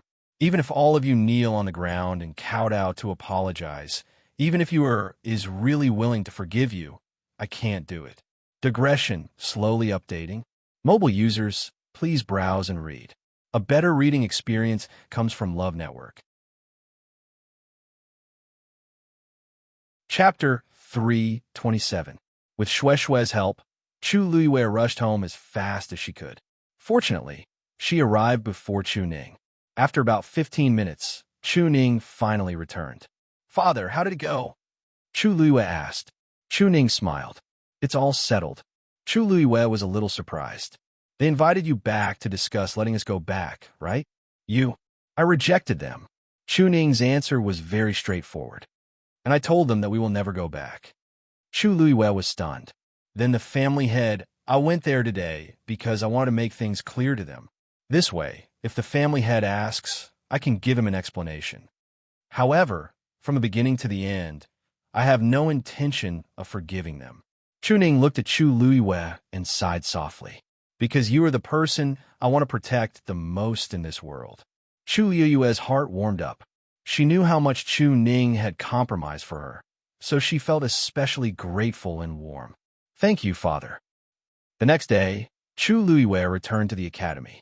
The fire caused Juyo Tower to completely disappear. The elders and teachers in the academy were busy dealing with the remaining matters, so most of the students had more free time. When Chu Luiyue went to look for Mu Hongyu, she happened to see Liao Zhongshu. Mu Hongyu was very excited when she saw Chu Luiyue. Thank you. I have already written a letter to Father. They will send Mother here soon. Chu Luiyue was also very happy. That's good. It's just that the journey is bumpy, so Mother will have to suffer. Don't worry. Although Imperial concubine Mother's health is not suitable for her to move too much recently. When Imperial Father heard that you asked for Deputy General Mu's help, he immediately found several powerful elders to think of a way to safely send Imperial concubine Mother here. I really don't know how to thank you. Originally, when Mu Hongyu asked Chu Luiyue for help, she didn't have much hope. After all, they were envoys from the Tianling dynasty, and they had distinguished statuses. Even Emperor Jiawen might not be able to invite them, let alone Chu Luiyue. Who would have thought that Chu Luiyue would be the only one chosen? And he even managed to convince Vice Admiral Mu to help. I didn't think that I would have to trouble Vice Admiral Mu to invite someone from the Tianling dynasty over. I really owe you a big favor for this. Chu Luiyue's lips curved up. It's fine. I also want to see what the celestial physician of the Tianling dynasty is like. After she died, other than Mu Qinghe, what happened to the others? Mu Hongyu's eyes lit up. Yeah, speaking of celestial physician, Lu Yu, you can actually produce pills now. We didn't know about this before. You hit it too well. Now that Chu Luiyue can produce pills, he can be considered a real celestial physician. In the entire country Yaochun, there are very few people with such an identity. Besides, Chu Luiyue is still so young. I knew that you were definitely more capable than we thought, but I didn't expect. TSK. Mu Hongyu lightly snorted and glanced at Liao Zhongshu, who was beside her. The red blood goo in your body was cured by Lu Yu. You must have known about this long ago. Liao Zhongshu smiled helplessly and shook his head. I really didn't know. Unfortunately, the others didn't believe him. Previously, he pretended that the poison was still in his system and was bedridden, so he didn't attend the Qing Jiao competition. When he heard that Chu Luiyue actually produced pills and took the first place in the Celestial Physician competition, he was shocked for a long time. Only then did he realize that Chu Luiyue was the person who saved his life. Mu Hongyu wrinkled her nose, but she couldn't be bothered to argue with him. She was more interested in something else. Lu Yu, when will you go to the Tianling dynasty with Vice Admiral Mu? Chu Luiyue shook his head. It's not confirmed yet. He seems to be staying here for a while, and he wants to continue observing me. If I can't pass, I still can't go. So troublesome? Mu Hongyu looked disappointed. I thought you guys would go directly. Chu Luiyue laughed. I'm not in a hurry. So why are you in a hurry? I'm not in a hurry, but it's the Tianling dynasty we're talking about. Mu Hongyu held her cheeks with both hands, her eyes full of yearning. Who doesn't want to go to that kind of place? Lu Yu, don't you think everyone there is a genius? Everything there must be much better than here. Not necessarily, Chu Luiyue said calmly. Mu Hongyu was stunned. How do you know? Chu Luiyue paused and realized that he had said something wrong. Her eyes flickered and she smiled. I guessed. If everything is good, then why did Vice Admiral Mu spend so much effort to come here? Now that you mention it, it does make sense. Mu Hongyu's eyes turned, and she suddenly thought of something. Right? You won first place in the Qing Jiao competition and chose to go to Taiyin Academy's library to read for a month. However, Vice Admiral Mu has already chosen you. Do you still want to go? Although this is an extremely rare opportunity, It's not worth mentioning compared to the Tianling dynasty. Unexpectedly, Chu Luiyue said without hesitation. I'll go. I'm planning to talk to Vice Admiral Mu about this today. What? Mu Hongyu and Liao Zhongshu were shocked. Are you serious? You're really going? Lu Yu, do you know how many people don't have the opportunity to go to the Tianling dynasty like you? You're actually choosing Taiyin Academy? Mu Hongyu widened her eyes. She felt that Chu Luiyue's decision was unbelievable. Liao Zhongshu was about to speak, but he suddenly remembered the red blood goo and swallowed his words. Chu Luiyue smiled. I have my own plans. In fact, she did not plan to stay there for a month. As long as there was any movement on Mu Qinghe's side, she could immediately come back. Moreover, although Mu Qinghe did not say it explicitly, based on Chu Luiyue's understanding of him, he should be planning to stay here for a long time. Chu Luiyue did not think that the reason he was staying was because of her. Therefore, this was also something that she was very curious about. Mu Hongyu wanted to say a few more words, but when she saw Chu Luiyue's determined expression, she gave up. All right, when are you going? The people from Taiyin Academy seem to have left today. Our academy's elders were wrong, and Elder Wei Chung from Nanfeng Academy also went. Chu Luiyue understood. This was obviously to investigate Hung Jingchua and the others. She thought for a moment. It won't be too late for me to go after your mother arrives. Mu Hongyu was stunned, and her eyes reddened. Lu Yu, thank you so much. It's nothing. Chu Luiyue's lips curled up slightly. Mu Hongyu suddenly said, Oh, right. After you returned home yesterday, Chu Xianmin looked for you. Mobile users, please browse for a better reading experience from Love Network. Chapter 328. This surprised Chu Luiyue. She's looking for me? Yes. I don't know what she wants to do. I accidentally passed by your place yesterday and saw her loitering at your door. I went up to ask her what she was doing, but she didn't want to say anything and left in a hurry. Mu Hongyu shrugged and pouted. Maybe she wants to do something to harm you when you're not around. Chu Luiyue squinted her eyes and tapped her fingers on the table. It's indeed strange for Chu Xianmin to take the initiative to look for me. However, if it's because of the person behind Red Blood Goo, it's hard to say. After all, during the Qing Jiao competition, she had clearly felt an inexplicable threatening aura. I have a feeling that the other party is targeting me. Then on Chu Xianmin's side, did Chu Xianmin come to the academy today? She asked. I don't know.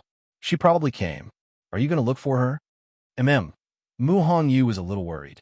Chu Xianmin was cunning and vengeful. Nothing good would come of her taking the initiative to look for Chu Xianmin. Besides, the crown prince even asked Chu Luiyue to be his wife in front of everyone. This was equivalent to slapping Chu Xianmin in the face. I'm afraid she hates Chu Luiyue to death now. However, after thinking about it, Mu Hongyu felt that her worries were unnecessary. How can Chu Xianmin beat Chu Luiyue's match? Okay, go then. I'll go and confirm Mother's arrangements after she comes here. Chu Luiyue nodded and got ready to leave. Liao Zhongshu also suddenly stood up. Lu Yu, I'm also leaving. Do you still not know where Chu Xianmin lives? Why don't I bring you there? The two of them looked at each other. Chu Luiyue nodded. Okay. The two of them walked towards Chu Xianmin's residence. Liao Zhongshu sighed. Lu Yu, I owe you my life. If you need anything in the future, just let me know. Chu Luiyue looked at him. He had just recovered from a serious illness, and his face was still somewhat pale. However, the expression in his eyes was incomparably sincere. Perhaps I can't help you with anything now, but as long as you say the word, I will go through fire and water without hesitation. Chu Luiyue looked at him for a while and nodded gently. It's a deal. Liao Zhongshu smiled in relief. The two of them continued to walk forward for a while. Liao Zhongshu stood still and pointed at a certain place ahead. That's where Chu Xianmin lives. Chu Xianmin did not live with others because of her excellent results when she entered the school. I'll wait for you here. Chu Luiyue couldn't help but think that Liao Zhongshu was indeed a smart person. He knew what he should do and what he shouldn't do. The smile on her face deepened as she lifted her foot and walked towards that direction. Just as he reached the door was open from the inside. Chu Xianmin was about to leave when she looked up and saw Chu Luiyue. She was shocked. "W, what are you doing here?" Chu Luiyue sized Chu Xianmin up. It had only been one night, but Chu Xianmin looked a lot more haggard. Even though she used a veil to cover her face, one could still see the faint dark circles under her eyes. Her tired, bloodshot eyes also showed that she was not in a good state. "Were you looking for me yesterday?" Chu Luiyue's question made Chu Xianmin hesitate. And no, Chu Luiyue ignored her and walked past her into the room. "You only have 15 minutes, Chu Luiyue said lightly. Chu Xianmin turned around and felt that the pair of black, jade-like eyes seemed to have seen through her. She clenched her teeth, closed the door, and turned to face Chu Luiyue. Yesterday, that person came again." Chu Luiyue raised his brows. "When?" Chu Xianmin shook her head. "When I sent the crown prince back yesterday and came back to the academy, he had already been here. I didn't see him. He only left one thing behind." As she spoke, she walked to the table at the side and opened a box. Chu Luiyue glanced at it from the corner of his eyes and focused. "That's a letter?" Chu Xianmin passed the letter to Chu Luiyue. It was a letter wrapped in a red envelope. There was a strange picture printed on it, and there was a line of words in the middle. To Chu Luiyue. The handwriting was strong and smooth. However, Chu Luiyue felt a strong murderous intent from it. She did not take the letter. Instead, she looked up at Chu Xianmin. Chu Xianmin immediately said, "I promise that I didn't say anything about you. I don't know why he wrote you a letter. I really don't know." She only knew that the other party purposely asked her to pass the letter. It was obvious that he already knew everything that happened here. This was also a warning to her. Ever since she received the letter yesterday, Chu Xianmin had been feeling uneasy and worried. She originally thought that the other party would kill her directly. However, other than the letter, everything else was normal. This made her even more fearful. She did not know when the punishment would befall her. After she saw the letter, she hesitated for a long time before deciding to look for Chu Luiyue. However, Chu Luiyue was not around. She did not sleep the entire night after she came back. She kept thinking about this matter and hesitating about what she should do. When she faced Chu Luiyue's question, she subconsciously denied it because she had already decided to hide the letter. Who knew if this was a test from the other party? However, Chu Luiyue was right in front of her. She was terrified and decided to give the letter to her in the end. Chu Luiyue took the letter. Chu Xianmin heaved a sigh of relief for some reason. However, she then saw Chu Luiyue stand up to leave. She was shocked. "Why are you not going to open it here? Aren't you afraid that I'm lying to you?" Chu Luiyue glanced at her nonchalantly. She could not be bothered to say that there was half a Xian formation drawn on the letter.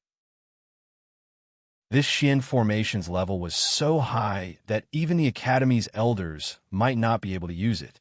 Chu Xianmin knew nothing about Xian formations. She could not even tell that it was half a Xian formation.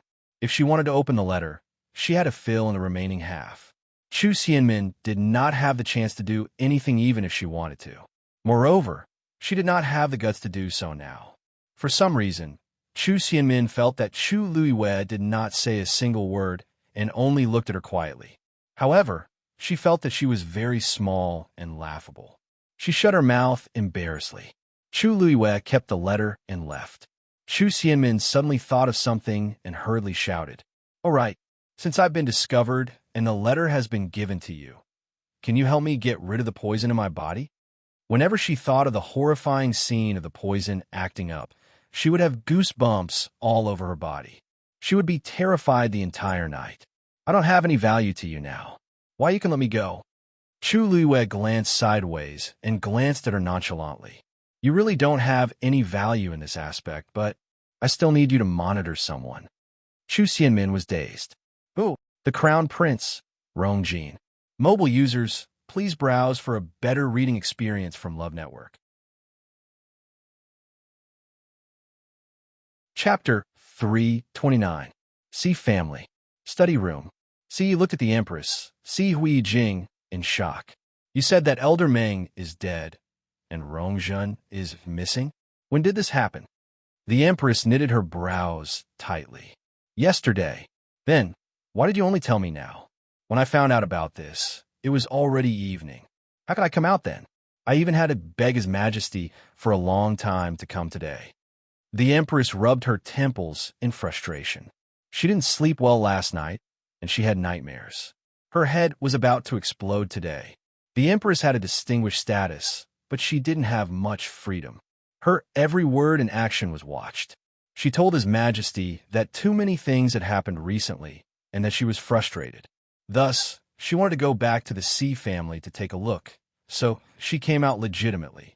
Then, His Majesty didn't say anything? Asked C worriedly. The Empress closed her eyes. His Majesty is angry with Rongjin, and he can't be bothered with me. He also wants to take this chance to give us a cold shoulder, so he naturally won't say anything.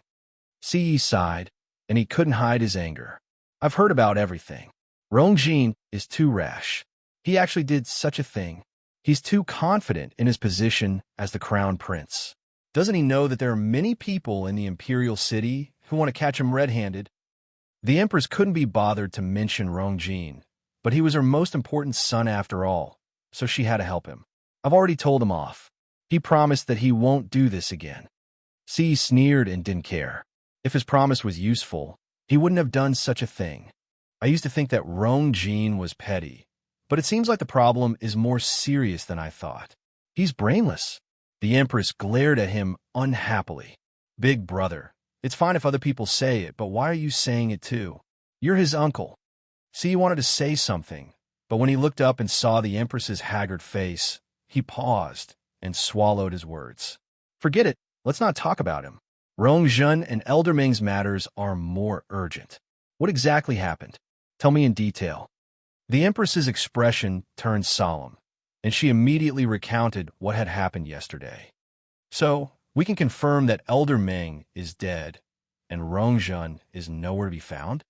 C asked blankly. The Empress nodded helplessly. In the entire C family, only eldest brother and I know of Elder Ming's existence. Once His Majesty finds out, the consequences will be unimaginable. Therefore, I didn't dare to make it public and only sent people to search for him in private. We searched for an entire night, but we didn't find any traces of Rongjin. We didn't even find any useful clues. C fell in a deep thought. Since Senior Ming took her out, they must have left the palace. Have you sent people to search for favorite places outside the palace? I did, but I still couldn't find him. The Empress sighed. That's why I came here today, to ask Big Brother for help. If it doesn't work, we can secretly search the entire Imperial capital. Perhaps we can find it. Easy for you to say. C got up and paced back and forth in frustration with one hand behind his back. Even for the C family, it's extremely difficult to achieve this. Besides, if we cause too much of a commotion, people will definitely find out. In less than half a day, His Majesty will know what we're doing. Then what can we do? The Empress was also a little anxious. Elder Ming is already dead, and Rongjin is alone outside. We don't even know what's going on. Now that her Pearl of Essence is destroyed, anyone can easily take her life. If His Majesty finds out, eldest brother, don't you know that the palace will immediately detect the death of every prince and princess? If something happens to Rongjin, His Majesty will definitely send people to investigate. If that happens, Elder Ming will definitely be implicated. Then, it will be the C family and me. Rongjin's current situation is already bad enough. If this is exposed, it will only make things worse. Rongjin is really too much. She's getting older, but her temper is getting worse by the day. She didn't even think about the consequences of doing this. She'll harm us both. C glanced at the Empress. Aren't you the one who spoiled Rongjin's temper? Besides, I see that you're so worried about her life not because you're afraid that something will happen to her, but because you're worried that she'll implicate you and Rongjin, right? If not, what can I do? The Empress was exposed, and her embarrassment turned into anger. It wasn't easy for me to fight for the crown prince position. If Rongjin falls, what else do I have to rely on? Rongqi? With his temper, he can't take on any big responsibilities. Rongqi's talent and abilities are average, so he can't be of use. Even if he's already a prince, he can't do anything. They're both princes, but look at Prince Li, Rongxiu. He hasn't been in the Imperial city for so many years, but he can still win His Majesty's favor by staying at Princely Mansion all day after coming back. It's really infuriating to compare oneself to others. See, he waved his hands impatiently. Enough. There's no use saying all this now. We still have to find Rongjun as soon as possible. As long as we hide it from His Majesty, everything will be fine. Oh, right. Do you know why Rongjun asked Elder Meng to bring her out at this time? How would I know? Halfway through her sentence, a white light flashed across the Empress's heart. No. Rongjun also asked Elder Meng to accompany her out previously. That time, she went to find Chu Luiwei. It was also after that time that Rongjun often looked at the same drawing repeatedly. She had unintentionally seen it before, and it seemed to be a simple map. Rongjun had also been talking about finding Chu Luiwei a few days ago. Chu Luiwei? She screamed in shock. C was dazed. What? What has this got to do with Chu Luiwei? No, brother, you don't know. Rongjun's disappearance is most likely related to Chu Luiwei. The Empress clasped her hands nervously and hated herself for not thinking of this earlier. It must be her. It must be her. Other than Chu Luiwei, who else can kill a stage 5 warrior so easily? Perhaps Chu Luiwei herself can't do it, but she has too many secrets and countless tricks up her sleeves. Brother, quick, get someone to find Chu Luiwei. Bring her here. Rongjun must be with her. See, he couldn't help but frown upon seeing her like this. Calm down. What do you think the C family is? The C family isn't the Imperial Guards. How can you casually capture someone? Besides, Chu Luiwei isn't an ordinary person now. Who dares to touch her? If something happens to Chu Luiwei, needless to say, Chu Ning, Tianlu Academy won't let this matter rest. Also, there's Princely Mansion, and the most important one, Mu Qinghe. The Empress bit her lip. Then ask her directly. Mobile users, please browse and read. A better reading experience comes from Love Network. Chapter 330. If Chu Luiwei didn't do it, what will you do? C asked in a low voice. The Empress was stumped. She couldn't think of any rebuttal and could only mutter softly. It must be her. It must be. Other than her, it can't be anyone else. Ci's head hurt. Jinger, listen to me. I know you're anxious about Rongjun's disappearance, and so am I. But we can't do this. At this time, we have to be careful. Otherwise, if we're not careful, we'll lose everything. The Empress gradually calmed down. What should we do? Should we just sit here and wait? Ci was silent for a while. I'll send someone to find out about Chu Luiwei's situation and see if there's anything strange. The Empress's eyes lit up. Okay. Isn't Si Ting at Tianlu Academy too? I heard that they're classmates, so they must have some interactions. It's best to let him go. Ci was a little disgusted. He thought highly of Si Ting and had been grooming him as a successor. This wasn't something to be proud of. Based on Si Ting's personality, he would definitely be unwilling. Also, he wasn't willing to let Si Ting do this either. After the Qing Jiao competition, Si Ting accumulated a lot of experience and has been focusing on cultivation. There's no need for him to go. Besides, it's just to find out some information. It's more suitable to let Si Yang go. He's also closer to Chu Luiwei. The Empress disagreed. Si Yang? Would he be able to do it with his jumpy personality? Big brother, this is a small matter, but it's the most important. Big brother, you might not know Chu Luiwei well, but she's very smart. If Si Yang goes, she'll probably realize that something is wrong. Si Ting is mature and cautious. It's better to let him go. Si's face darkened, and he didn't say anything. The Empress carefully glanced at him, leaned closer, and pleaded in a soft voice. Brother Yi, please forgive me. She pleaded, Big brother, I know you dote on Si Ting the most, and I don't want to trouble him because of this. But there's no other way, right? If you're really unwilling, then I'll find her myself. I've troubled Big Brother a lot all these years. I just hope that if anything happens in the future, you and the C family won't be implicated. As she spoke, 2 streams of tears fell from her face. She was his sister after all, so Ci's heart ached for her. Seeing her in such a difficult position, he also felt bad. Then, big brother, I'll take my leave first. As the Empress spoke, she wiped the tears off her face and got up to leave. Si shook his head helplessly. Let's see Tingo.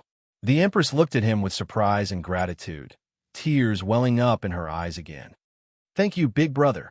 Si sighed and patted her shoulder. It hasn't been easy for you in the palace all these years. You've helped the Si family a lot. We are bound together for good or ill. This small matter was nothing. You've been out for long enough today. You should return to the palace as soon as possible. I'll let you know as soon as I have any news. The Empress thanked him a few more times before leaving.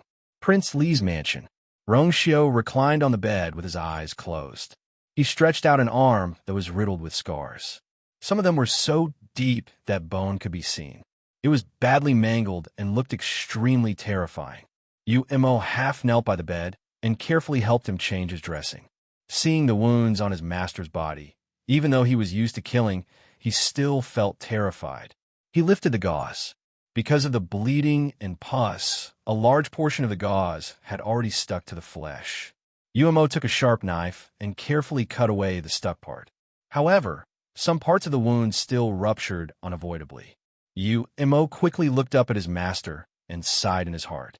Based on his master's abilities, the collapse of Jiyo Tower would definitely not pose any threat to him. The reason why he was so severely injured was obviously because his master had done it on purpose. It was obvious who he did it for. Master, how long do you plan to recuperate for this injury? Mo took off the gauze and hesitated in the few bottles at the side. Rongxiu said lightly, use the gray bottle. Mo paused. Master, the medicine in this bottle is not very effective for your injury. Why don't we use the white bottle? He didn't dare to ask his master to use the gold bottle, which was the best, so he could only settle for the second best. However, that was still much better than the gray one. Rongxiu ignored his words and asked instead, how's Yanqing doing? Mo immediately replied, after you entered Jiyo Tower, Yanqing immediately went there. According to him, he seemed to have made some discoveries. He's on the way back now and should be back today. Rongxiu grunted lightly. It was impossible to tell if he was happy or angry. The room fell into silence again. Mo hesitated for a moment and said boldly, Master, I know that you don't want to recover too quickly and arouse suspicion, but you have to think about Miss Luyu, right? She knows that you got injured because of her and must feel guilty. Your injury doesn't seem to be getting better day by day. Won't her heart ache every time she sees it? Rongxiu's fan-like eyelashes trembled slightly. Then he slowly opened his eyes and looked at Mo thoughtfully. His eyes were pure and deep, like the most brilliant and mysterious starry night. It was as if he could see through everything. Suddenly, a cluster of golden flames flashed in the depths of his eyes. Mo's heart skipped a beat. Master, digression. I've been having nightmares these few days. I dreamed that I was scolded for not updating properly, and even beaten up. I'll try my best not to be beaten up tomorrow at midnight. Mobile users, please browse and read. A better reading experience comes from Love Network. Chapter 331. That golden light quickly disappeared as if it had never appeared. However, Mo was sure that he had not seen wrongly. His heart trembled as he hurriedly lowered his eyes. Master, Rongxiu closed his eyes. After a while, he opened them again and regained his usual calmness. Continue. His thin lips gently spat out 2 words. Mo picked up the gray bottle and evenly sprinkled the powder inside on Rongxiu's wound. The bitter smell of medicine wafted in the air. Mo carefully bandaged his wound with new gauze while feeling conflicted. After he finished treating Rongxiu's wound and was about to put away the bottles of medicine, he finally could not help but say, Master, you haven't gone back for a long time. Do you want to take this chance to go back? Rongxiu's expression was calm, and he did not say anything. Mo knew that this was a rejection, so he could only leave respectfully. However, when he reached the door, he recalled the golden flame that flashed in Rongxiu's eyes. He could not help but turn around and plead. Master, are you really not going to reconsider? If Miss Luyu finds out, What has Mu Qinghe done in the past 2 days? Rong Xiu suddenly asked. Umo thought carefully and shook his head. Nothing. Other than the day of the fire at Tianlu Academy's Juyo Tower, he has been staying in his residence for the rest of the time. He has not come out and has not seen anyone. Umo frowned as he spoke. Master, are you going to stay here and watch over Mu Qinghe? Who knows how long Mu Qinghe will stay here for? However, Master's situation does not allow for any delays. Rongxiu pondered for a moment. You may leave. Carry on as usual. Yes, Umo responded, but was still hesitant. Then, do you want to make arrangements for your return now? Rongxiu shook his head. I know what to do. Yes. Liao Zhongshu didn't have to wait long before he saw Chu Luiyue walk out of the room. He asked in surprise, so fast? Chu Luiyue smiled. Yes, I found some clues. I'll go back and think about it. You should go back too. Only then was Liao Zhongshu relieved. He bid farewell to Chu Luiyue and left. Chu Luiyue returned to his residence alone. She went up to the second floor, entered her room, and locked the doors and windows before taking out the letter. At first glance, this letter was no different from an ordinary letter. However, the complicated Xian formation on it made Chu Luiyue understand that this was a letter that the other party had deliberately sent to target her. She took a deep breath. This Xian formation should be a level 5 Xian formation, but its difficulty could be considered one of the highest. Even a true level 5 mystic cultivator might not be able to successfully fill in the remaining mystic formations. The strength she had shown to the outside world was definitely not at this level, but the other party had sent such a letter. There was only one explanation. The other party firmly believed that she could solve this Xian formation and open this letter. Chu Yue's hand that was holding the letter tightened slightly. In this world, there were very few people who knew that she had such strength. Then, who was the person who was targeting her and knew her so well? Chu Luiyue had a faint premonition. Perhaps the answer was hidden in this letter. She held her breath and concentrated, beginning to study the Xian formation on the letter. After a moment, she picked up a brush from the table and dipped it in ink. Then, she lightly drew a line on the letter and began to fill in the Xian formation. Time passed by minute, and the Xian formation on the letter gradually became complete. Because she didn't add any force and only drew the Xian formation, Chu Yue's process of drawing the Xian formation became much simpler. However, even so, this complicated Xian formation still took her a lot of effort. After about an hour, she finally finished drawing the entire Xian formation. When she finished the last stroke, the Xian formation on the letter suddenly lit up. Then, it transformed into countless rays of light and scattered in all directions. Chu Luiyue waited for everything to dissipate before she finally opened the letter. She reached her hand inside, intending to take out the letter. When she touched the letter, Chu Luiyue's heart suddenly jumped. Then, she almost couldn't wait and unbelievably pulled out the letter. It was a piece of high-quality Xian paper. The texture was soft, glossy like jade, and extremely delicate. However, Chu Luiyue widened her eyes in shock, because she couldn't be more familiar with this touch. Her hands trembled slightly as she held up the letter. Sunlight shone in from the window and actually penetrated the letter, leaving sand shadows on the ground, as bright as the moon. Chu Yue's heart seemed to have been struck by something. This is the Xian moon paper that was specially used in the Tianling dynasty's palace. It was extremely precious, not to mention the palace servants. Even the ordinary concubines and unfavored princes and princesses were not qualified to use it. The reason why she was familiar with it was because she was very fond of it. Whether it was books, paintings, or other things, she used the Xian moon paper the most. Countless guesses appeared in Chu Luiyue's heart in an instant. This Xian moon paper was extremely precious and had always been specially provided in the Tianling dynasty. It was impossible for ordinary people to get their hands on it. To be able to get this Xian moon paper and specially send it to her, she fiercely closed her eyes, trying hard to calm herself down, and slowly opened the letter. On the soft and delicate paper, there was only one line of handwriting. Shangwanyu, long time no see. Mobile users, please browse for a better reading experience from Love Network. Chapter 332. The sun was shining brightly, and a gentle breeze passed through the wooden window. The room was quiet and peaceful. However, Chu Luiyue seemed to be frozen on the spot, unable to move at all. The blood in her body seemed to have frozen at this moment, and her cold limbs seemed to have gone numb. In her mind, it was as if someone had smashed a huge hammer. It was dull and painful. She held a piece of paper. It was light and thin, but it seemed to weigh 1,000 pounds.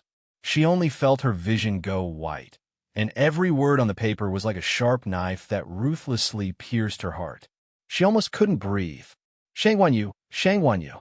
This name had been buried deep in her heart, and she didn't even want to mention it in her dreams. Now, it had appeared clearly on a piece of moonrise paper. She had always thought that she had hidden it very well and had even deceived Chu Ning, who had been with the original body.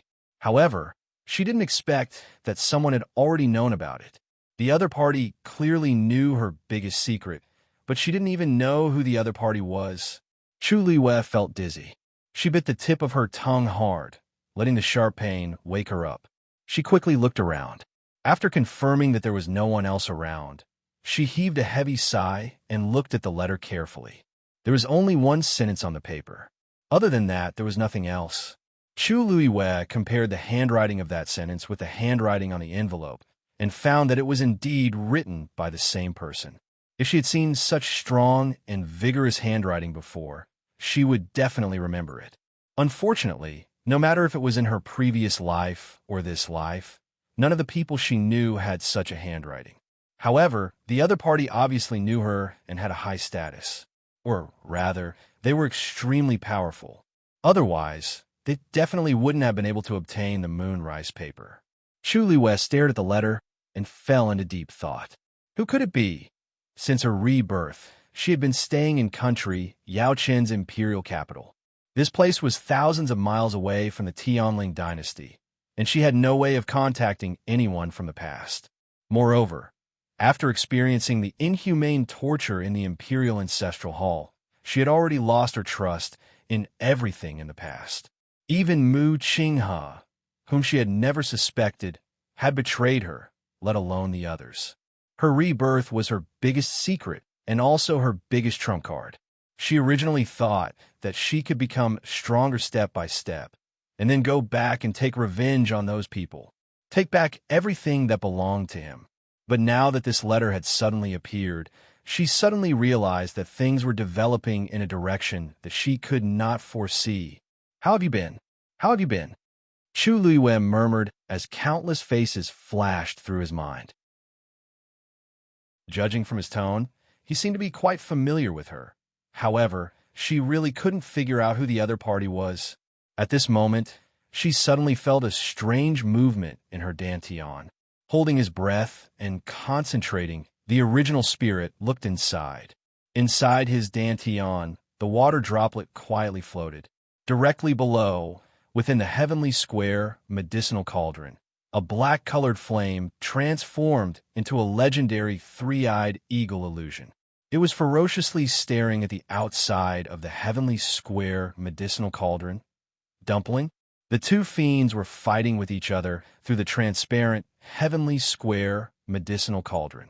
Judging from the burnt fur on Dumpling's body, they had been fighting for a long time. Chu Luiyue couldn't help but hold her forehead. Why are you fighting again? It hasn't even been 2 days since you came out of Juyo Tower, and you have already fought 5 times. Haven't you fought enough? Dumpling remained motionless as she stared at the legendary three-eyed eagle opposite her.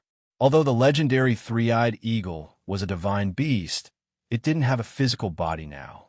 Only a soul was left in the karmic fire, and its size was about the same as Dumpling's. The legendary three-eyed eagle's scarlet eyes were indifferent and cold. If it wasn't trapped in the heavenly square medicinal cauldron, it would have long rushed out and killed this reckless thing in front of it 1,000 times. No matter what, it was a renowned paragon back then. Now, it was reduced to fighting with a mere blood ferret. It was really shameless. Looking at the two fiends who were still at daggers drawn, Chu Luiyue pondered for a moment, looked at Dumpling, and said, "Dumpling, if you continue fighting, I won't stand up for you." Dumpling swung its tail and angrily pulled it up. Chu Luiyue then saw that there was a burnt patch on it. "You're not angry because of this, are you?" Dumpling nodded fiercely. "That's it. Its beautiful fur had been destroyed. It had never suffered such grievances before. If it didn't get revenge for this, how could it continue living in this world?" Chu Luiyue was speechless as she looked at its angry and self-righteous look. "Isn't this because you provoked it first?" Although she wasn't paying attention to the situation in her dantian, it didn't mean that she didn't know anything. Dumpling choked. A look of mockery flashed across the legendary three-eyed eagle's eyes. "A mere third-grade fiend. Its level isn't high, but it has many problems." Dumpling was instantly enraged. Chu Luiyue glanced at the legendary three-eyed eagle indifferently. "You're a divine beast, but aren't you staying here and fighting with a mere third-grade fiend?" The legendary three-eyed eagle was stunned and felt extremely embarrassed. It flapped its wings fiercely. If it wasn't trapped by the heavenly square cauldron, it wouldn't have experienced such humiliation. Chu Luiyue saw that the two fiends finally stopped fighting, but another question arose in her heart. Dumpling was indeed a third-grade blood ferret. Facing the legendary three-eyed eagle, it should be respectful and fearful. However, the current situation didn't seem to be the case at all. Dumpling didn't seem to be as respectful as other fiends towards fiends that were of a higher grade than itself. It was like this when it faced the black flying python in Wanling Mountain, and it was the same when it faced the legendary three-eyed eagle now. But the key was that the legendary three-eyed eagle was a divine beast. What kind of secret was Dumpling hiding? Chu Luiyue looked at Dumpling and pondered for a while. She suddenly said, "I remember that third-grade blood ferrets have a chance to break through and increase their grade. Dumpling, what about you?" Dumpling was still hugging its tail pitifully, as if it didn't care about this question. Chu Luiyue thought for a while and felt that there was no point in asking these questions. Dumpling wanted to follow her, and she could feel that Dumpling liked and relied on her. Perhaps this was enough. As for those mysteries, perhaps they would be solved in the future. Chu Luiyue opened her eyes and looked at the letter in her hands again. After a while, she put the letter away and placed it in her cosmic bag. The C family. Study room. Si Ting looked at Si. His brows were slightly knitted on his cold face, and it was obvious that he didn't agree. "You're asking me to find Chu Luiyue to ask about Rongzhen's whereabouts?" Si coughed. "I know that you don't like to do these things, but this is very important. I can only rest assured if I leave it to you." Si Ting paused and said coldly, I'm not going. Mobile users, please browse for a better reading experience from Love Network. Chapter 333. Si had already expected Si Ting to reject him, so he wasn't surprised and patiently persuaded him. "Si Ting, I know that you have dealings with Si Yang and Chu Luiyue.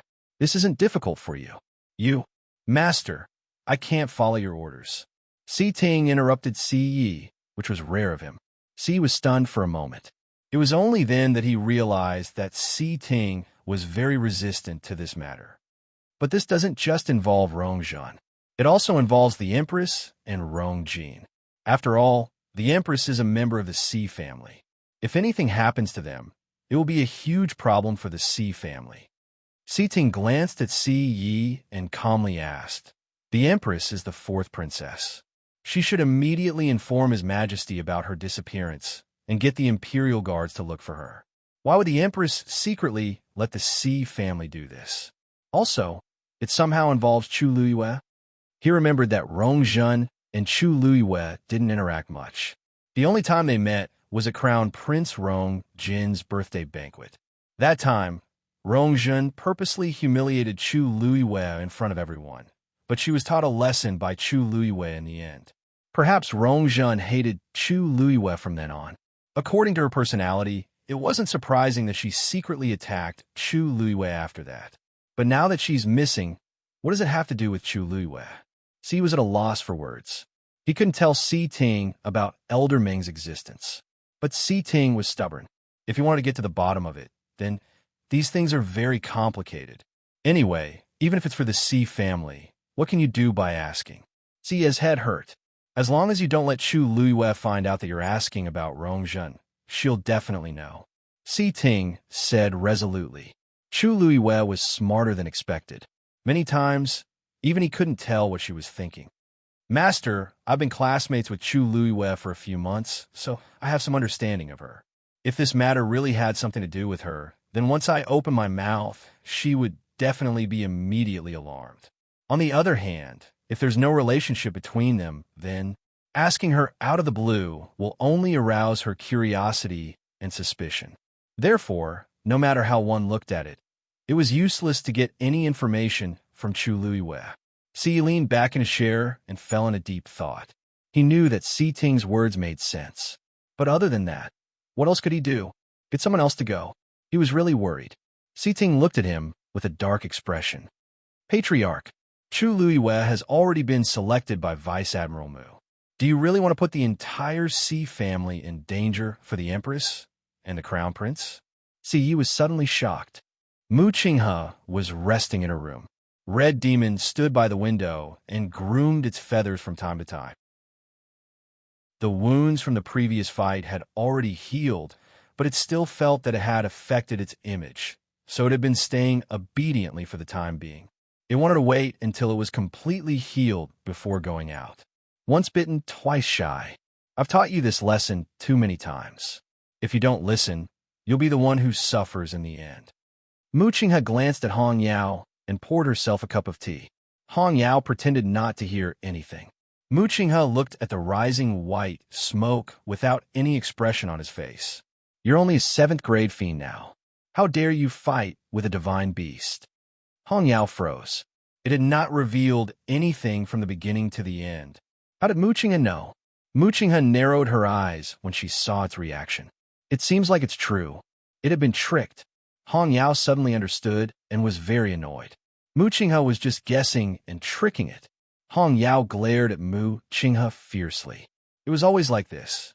It would betray its master sooner or later.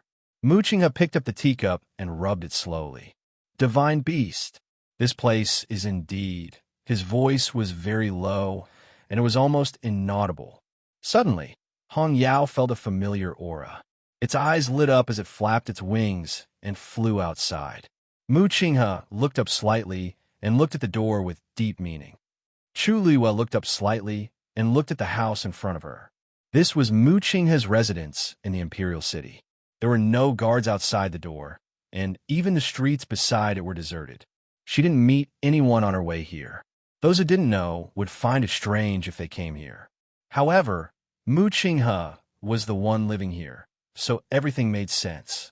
In the Imperial City, there were countless people who wanted to visit Mu Qinghe in order to establish a relationship with him. However, nobody dared to do so. Even Emperor Zhaowen didn't dare to disturb him, let alone others. She heard that Emperor Zhaowen originally wanted to send a few people to serve Mu Qinghe, but he rejected them all. Hence, there wasn't a single servant inside or outside the house. Mu Qinghe lived here by himself. However, there was a transparent barrier outside the door. From afar, one wouldn't notice anything strange.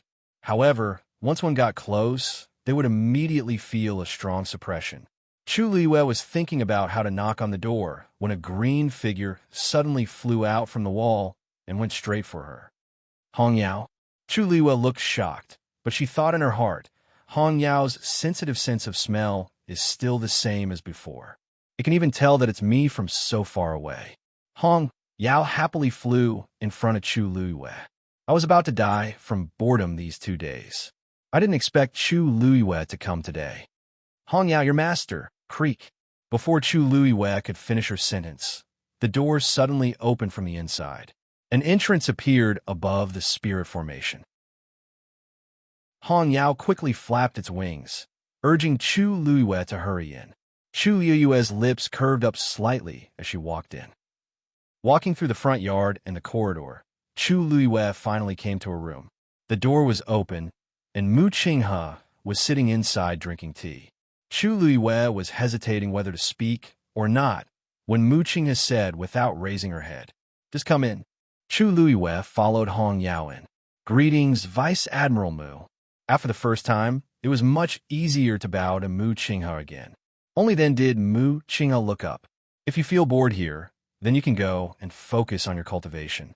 Chu Luiyue was stunned for a moment before realizing that these words were directed at Hong Yao. Red Demon rolled its eyes, unwilling to give up. It had heard this kind of words countless times. If it was in a good mood, it might listen to it. But now she was here. How could it be dismissed like this? Hong Yao landed next to Mu Qinghe's hand and drank tea from her teacup. Half of its head was almost buried in it. After drinking enough, it raised its head and shook its head violently. The tea splashed everywhere. Mu Qinghe gave it a warning look. Chu Luiyue suddenly said, "Vice Admiral Mu, I came here today to discuss something with you." Mobile users, please browse and read. A better reading experience comes from the Love Network. Chapter 334. Mu Qinghe then looked at Chu Luiyue. His voice was as cold and indifferent as ever. "Speak." Hong Yao knew when to stop. It immediately took the opportunity to run and hide behind the window. Chu Luiyue glanced at it from the corner of her eye and sighed in her heart. Hong Yao was really troublesome. It knew that Mu Qinghe hated it when people touched his tea, but it still dared to do so. It was really rare for it to survive until now. It was strange. Mu Qinghe came from a humble background.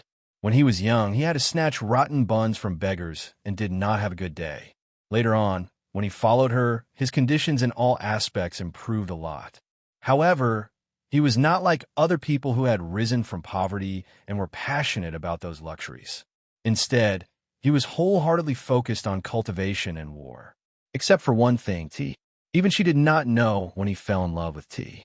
Not only did he like to drink tea, but he also liked to make tea. Chu Luiyue remembered that he had good tea brewing skills. Even the tea masters in the palace might not be comparable to him. She stopped thinking and looked at Mu Qinghe. She briefly told him her plan. "So, I'm here this time to hope that you can approve it. As for the length of time I stay in Taiyin Academy, it's up to you." Mu Qinghe picked up another cup and poured a cup of tea. He looked at Chu Luiyue with a scrutinizing gaze. "It seems like you're sure that I won't leave here in the short term. That's why you have the guts to make such a request." Chu Luiyue's smile did not change. "Didn't you say before that you would stay here for a period of time? I don't know how long you're referring to, but I'm here to ask. After all, it's an extremely rare opportunity to borrow books from other academies' libraries for free. I don't want to miss it. Vice Admiral Mu, please understand." Mu Qinghe did not speak for a long time. Other than looking for a genius with a Daijing Yuan Meridian, he did have other important things to do this time. It would definitely not end in 3 to 5 days. Chu Luiyue's request did not seem wrong. "However, you can go if you want, but I have a question that you have to answer honestly." Chu Luiyue nodded. "Vice Admiral Mu, please speak." Mu Qinghe stared at her. "That day in Juyo Tower, did you get something?" Chu Luiyue's heart skipped a beat. Then, her eyes widened slightly, as if she was surprised and curious. "What do you mean?" Mu Qinghe didn't say anything. He just looked at her with a deep gaze, as if he wanted to expose her lie. His cultivation level was extremely high, so the pressure on his body was also extremely strong. His piercingly cold gaze was almost tangible. If it were anyone else, they probably wouldn't be able to withstand such scrutiny. But Chu Luiyue was different. She had met Mu Qinghe when he was at his lowest. She had seen him at his most miserable and pitiful state. She had also given Mu Qinghe a chance to become the youngest deputy general of the Tianling dynasty. She had seen him in his most glorious state. Hence, Mu Qinghe's gaze was completely useless to her. She frowned slightly, as if she was thinking. After a while, she shook her head. "Vice Admiral Mu, I'm sorry. I really don't know what you're talking about. That day, the situation was critical. Prince Li and I escaped with great difficulty. Not only did we not bring anything with us, but we also almost lost our lives there. What exactly do you want to ask?" Mu Qinghe looked at the woman in front of him. Intelligent, quick-witted, and a genius. Her expression was so sincere that it even made him wonder if his initial guess was wrong. Chu Liyue pursed her lips hesitantly. Then, she asked softly in a probing tone, "Vice Admiral Mu, are you looking for something?" Mu Qinghe's gaze sharpened. The aura on his body instantly surged, and it surged toward Chu Liyue. Screech! Hong Yao let out a clear cry. A green flame instantly flew in front of Chu Liyue. It transformed into a barrier. It blocked Mu Qinghe's coercion outside. The two forces fought crazily. Bang! The tea set beside Mu Qinghe's hand shattered. Even the entire set of tables and chairs had many cracks on them. Chu Liyue frowned slightly. She was just asking a probing question. She didn't expect Mu Qinghe to have such a big reaction. This only proved that she was right. But why did Mu Qinghe come all the way here? What exactly is he looking for? The forces of both sides gradually dissipated, leaving the entire room in a mess. Chu Liyue glanced at the broken teacup on the ground. It seemed to be freshly soaked Jinjunmei. In the past, Mu Qinghe never drank this kind of tea. She retracted her gaze. "Vice Admiral Mu, did you misunderstand something? I just wanted to say that very few people set foot on the upper floors of Jiyo Tower. Princely and I were able to come out safely from the 6th floor, thanks to the things his mother left there. If you really want to find something, perhaps Princely will have some clues." The murderous intent in Mu Qinghe's eyes gradually faded. No need. As soon as he finished speaking, the room fell into a dead silence. Chu Liyue felt that if this continued, the matter might not be settled. She could only cough to break the deadlock. "Vice Admiral Mu, your tea spilled. Why don't I compensate you with a pot of tea? I happened to get a bottle of superior-grade Jinjun made some time ago. Although it's definitely not good enough for you, but no need." Mu Qinghe interrupted her and paused for a moment. "I'll give you 10 days. Chu Liyue smiled happily. "Thank you, Vice Admiral Mu." Although this person's temper became more and more unpredictable, she was still very happy that he was willing to agree to her request. Mu Qinghe looked at the smiling girl in front of him and was momentarily dazed. That pair of bright and pure black, jade-like eyes were too similar. They were clearly two different faces, but when they smiled, the expression between their eyebrows was so similar.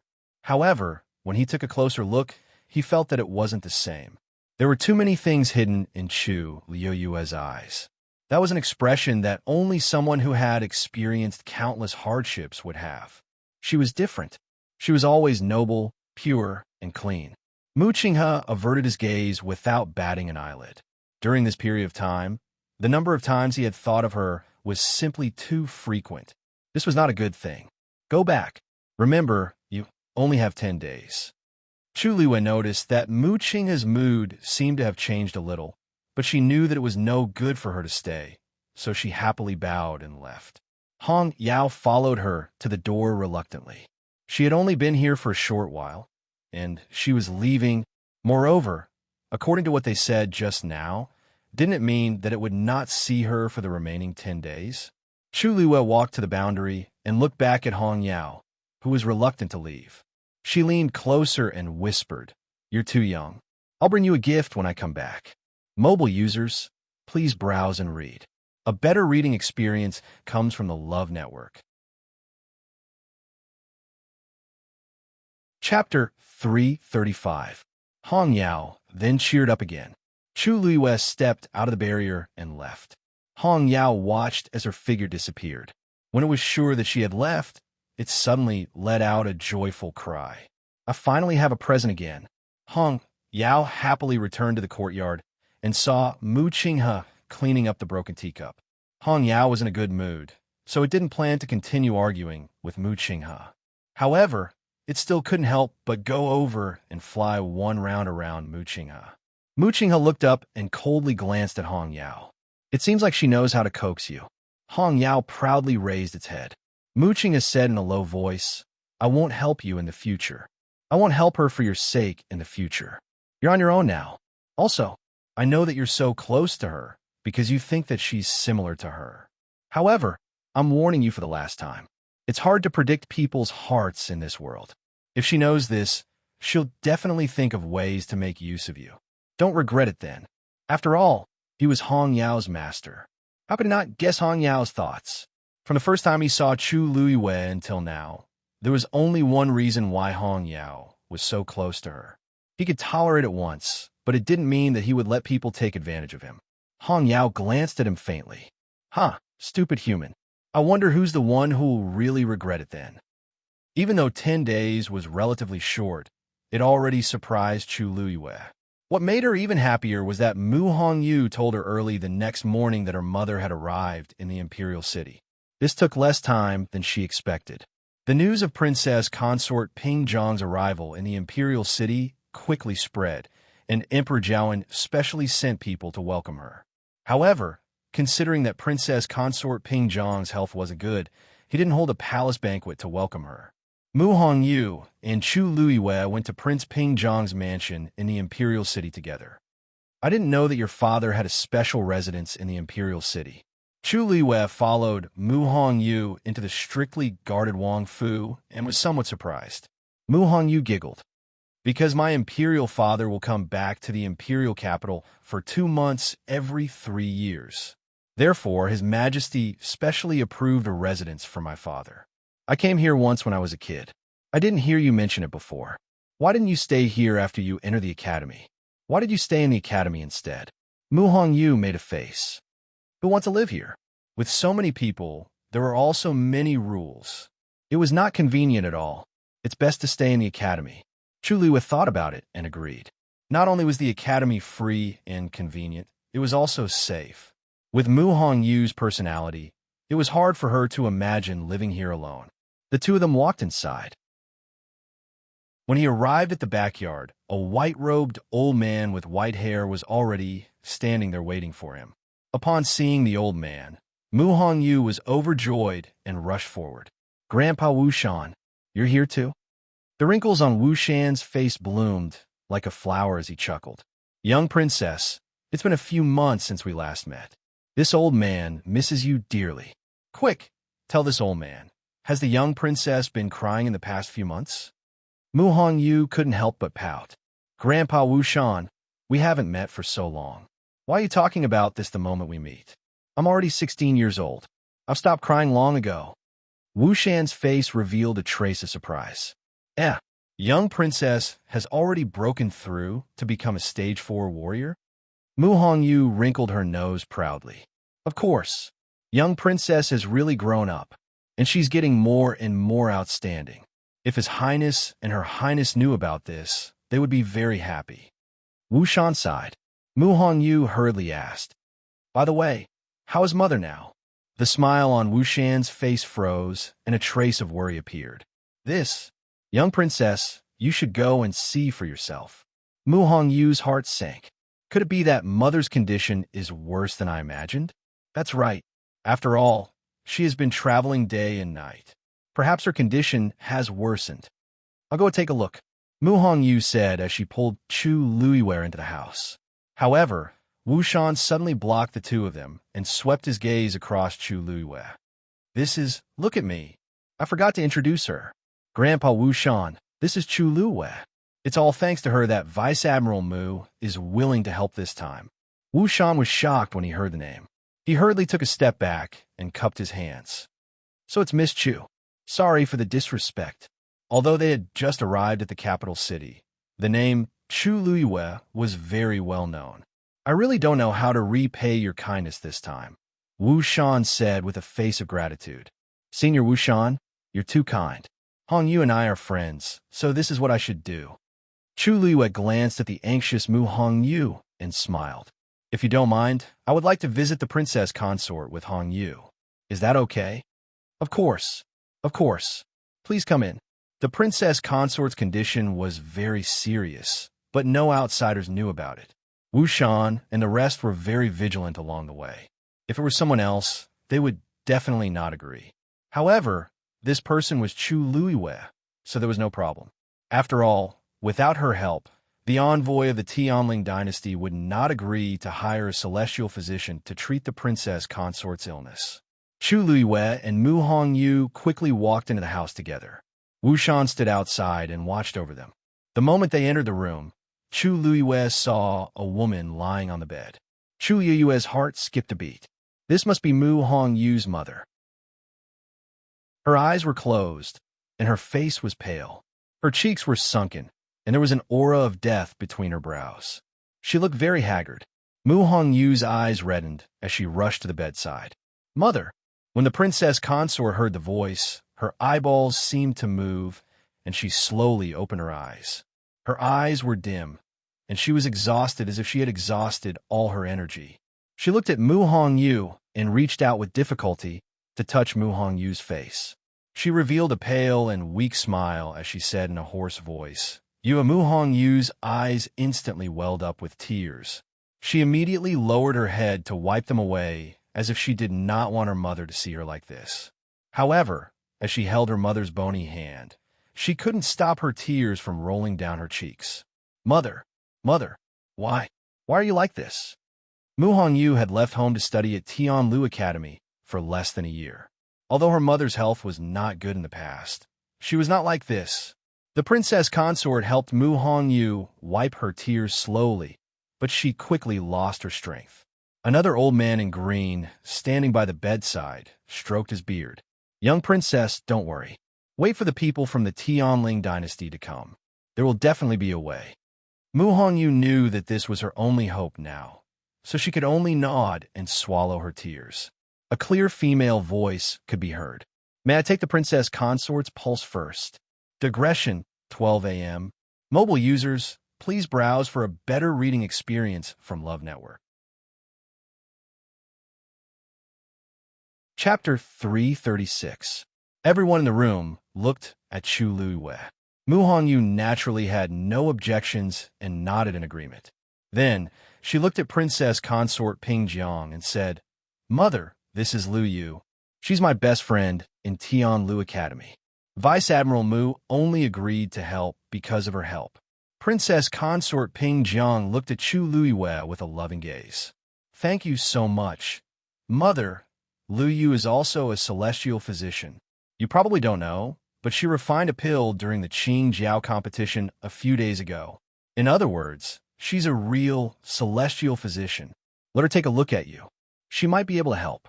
Princess Consort Ping Jiang smiled and nodded. I'll listen to you, Just as Chu Luiyue was about to step forward, the green-clothed elder beside her suddenly said, Young princess, I'm afraid this isn't very appropriate. Chu Luiyue looked up slightly. Mu Hongyu was stunned. Grandfather Jichong, what do you mean? Jichong stroked his beard and said earnestly, Don't worry. Young princess, I know you're thinking for the princess consort.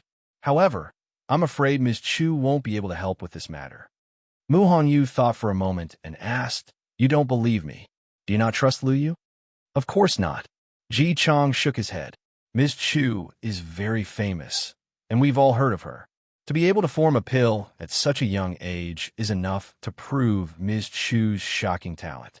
However, the princess consort has been seriously ill for a long time. Even the top celestial physician in country, Yao Chun, can't do anything about it, let alone Ms. Chu. Why don't we wait for the Tianling dynasty's celestial physician to come before we take a look? Mu Hongyu furrowed her brows in displeasure. Grandfather Ji Chong, I'm just asking Lu Yu to take my mother's pulse. It's not a big deal. Besides, the celestial physician from the Tianling dynasty hasn't arrived yet, so we can only wait. It won't hurt to let Lu Yu take a look. Aren't you being a little too cautious? Ji Chong looked a little troubled. Young princess, I didn't mean to stop you, but you don't know. Before we came here, His Highness told us to keep the princess's condition a secret. We can't let anyone know about it, so you still don't trust Lu Yu? Mu Hongyu was really angry this time. She stood up and looked straight at Ji Chong with a solemn expression. Grandfather Ji Chong, Lu Yu has helped us so much. Why are you still so wary of her? If I can't even trust her, then there's no one I can trust in the capital. You're hurting my heart. Ji Chong didn't seem to expect Mu Hongyu to value Chu Luiyue so much. For a moment, he was at a loss. But, His Highness, I'll talk to Father about it. Besides, even if Father is here, he won't be so unreasonable. Mu Hongyu didn't want to talk to him anymore. She turned to look at Chu Luiyue. Lu Yu, don't take it to heart. Come take a look at my mother. Ji Chong was a little embarrassed and could only take a step back. Chu Luiyue was deep in thought. This Ji Chong seemed to be especially reluctant to let her touch the princess consort. She walked forward and put her fingers on the princess consort's wrist. Ji Chong looked over. Chu Luiyue's expression didn't change. After a while, she let go of her hand. Luyu, how's my mother's condition? Can you see anything? Mu Hongyu asked anxiously. Chu Luiyue shook her head. The princess consort has been ill for many years, and her body is extremely weak. But other than that, there's nothing I can do. Regret surfaced on Mu Hongyu's face. The celestial physician in the past also said the same thing. Moreover, she could clearly feel that her mother's condition was worse than before. Chu Luiyue patted her shoulder lightly. Don't worry, the celestial physician in the Tianling dynasty will definitely have a way. Mu Hongyu forced a smile. I hope so. Just as the atmosphere in the room became heavy, Wu Shan's voice suddenly came from outside. So it's Vice Admiral Mu. Sorry for not welcoming you. It's really disrespectful. Hearing the sound, the people in the room all looked outside. Chu Luiyue walked to the door and saw Mu Qinghe in the courtyard. Beside him stood a young man in blue. That man looked to be in his 20s and wore a blue brocade robe with a white jade belt around his waist, outlining his tall and smooth body. He was very tall. Mu Qinghe was a general and was already very tall and strong. But this man standing beside him was a head taller. But what was more eye-catching was that he had a pair of blue eyes. Those eyes were like the purest ice crystals, shining with a cold light. But there was a careless smile on his face, making him look like a demon that looked at the world with a cold smile. Chu Luiyue's heart seemed to have been hit by something. How could it be him? Wu Shan was standing in front of Mu Qinghe and Luyu, extremely nervous. I'm so sorry. We didn't know Vice Admiral Mu was coming today, so we didn't prepare at all. Wu Shan was secretly ashamed of himself. He was already so old and had seen so much, but he didn't expect to be so nervous in front of these two young men. Actually, he couldn't be blamed. It was mainly because the aura of Mu Qinghe and the young man in blue was too strong, and he couldn't ignore it at all. Just by standing there, he already felt an inexplicable pressure, and even his breathing became a little labored. Mu Qinghe didn't want to waste time, and looked up to see Chu Luiyue. Chu Luiyue went forward in surprise. Vice Admiral Mu, I didn't expect you to come directly. Han Yu and I have just arrived, so please forgive us for not taking care of you well. As she spoke, she walked to Wu Shan. Senior Wu Shan, leave this to me. You can continue to guard the courtyard. Wu Shan instantly heaved a sigh of relief and felt grateful toward Chu Luiyue. Okay. Then, I'll leave these two distinguished guests to you. Chu Luiyue nodded slightly.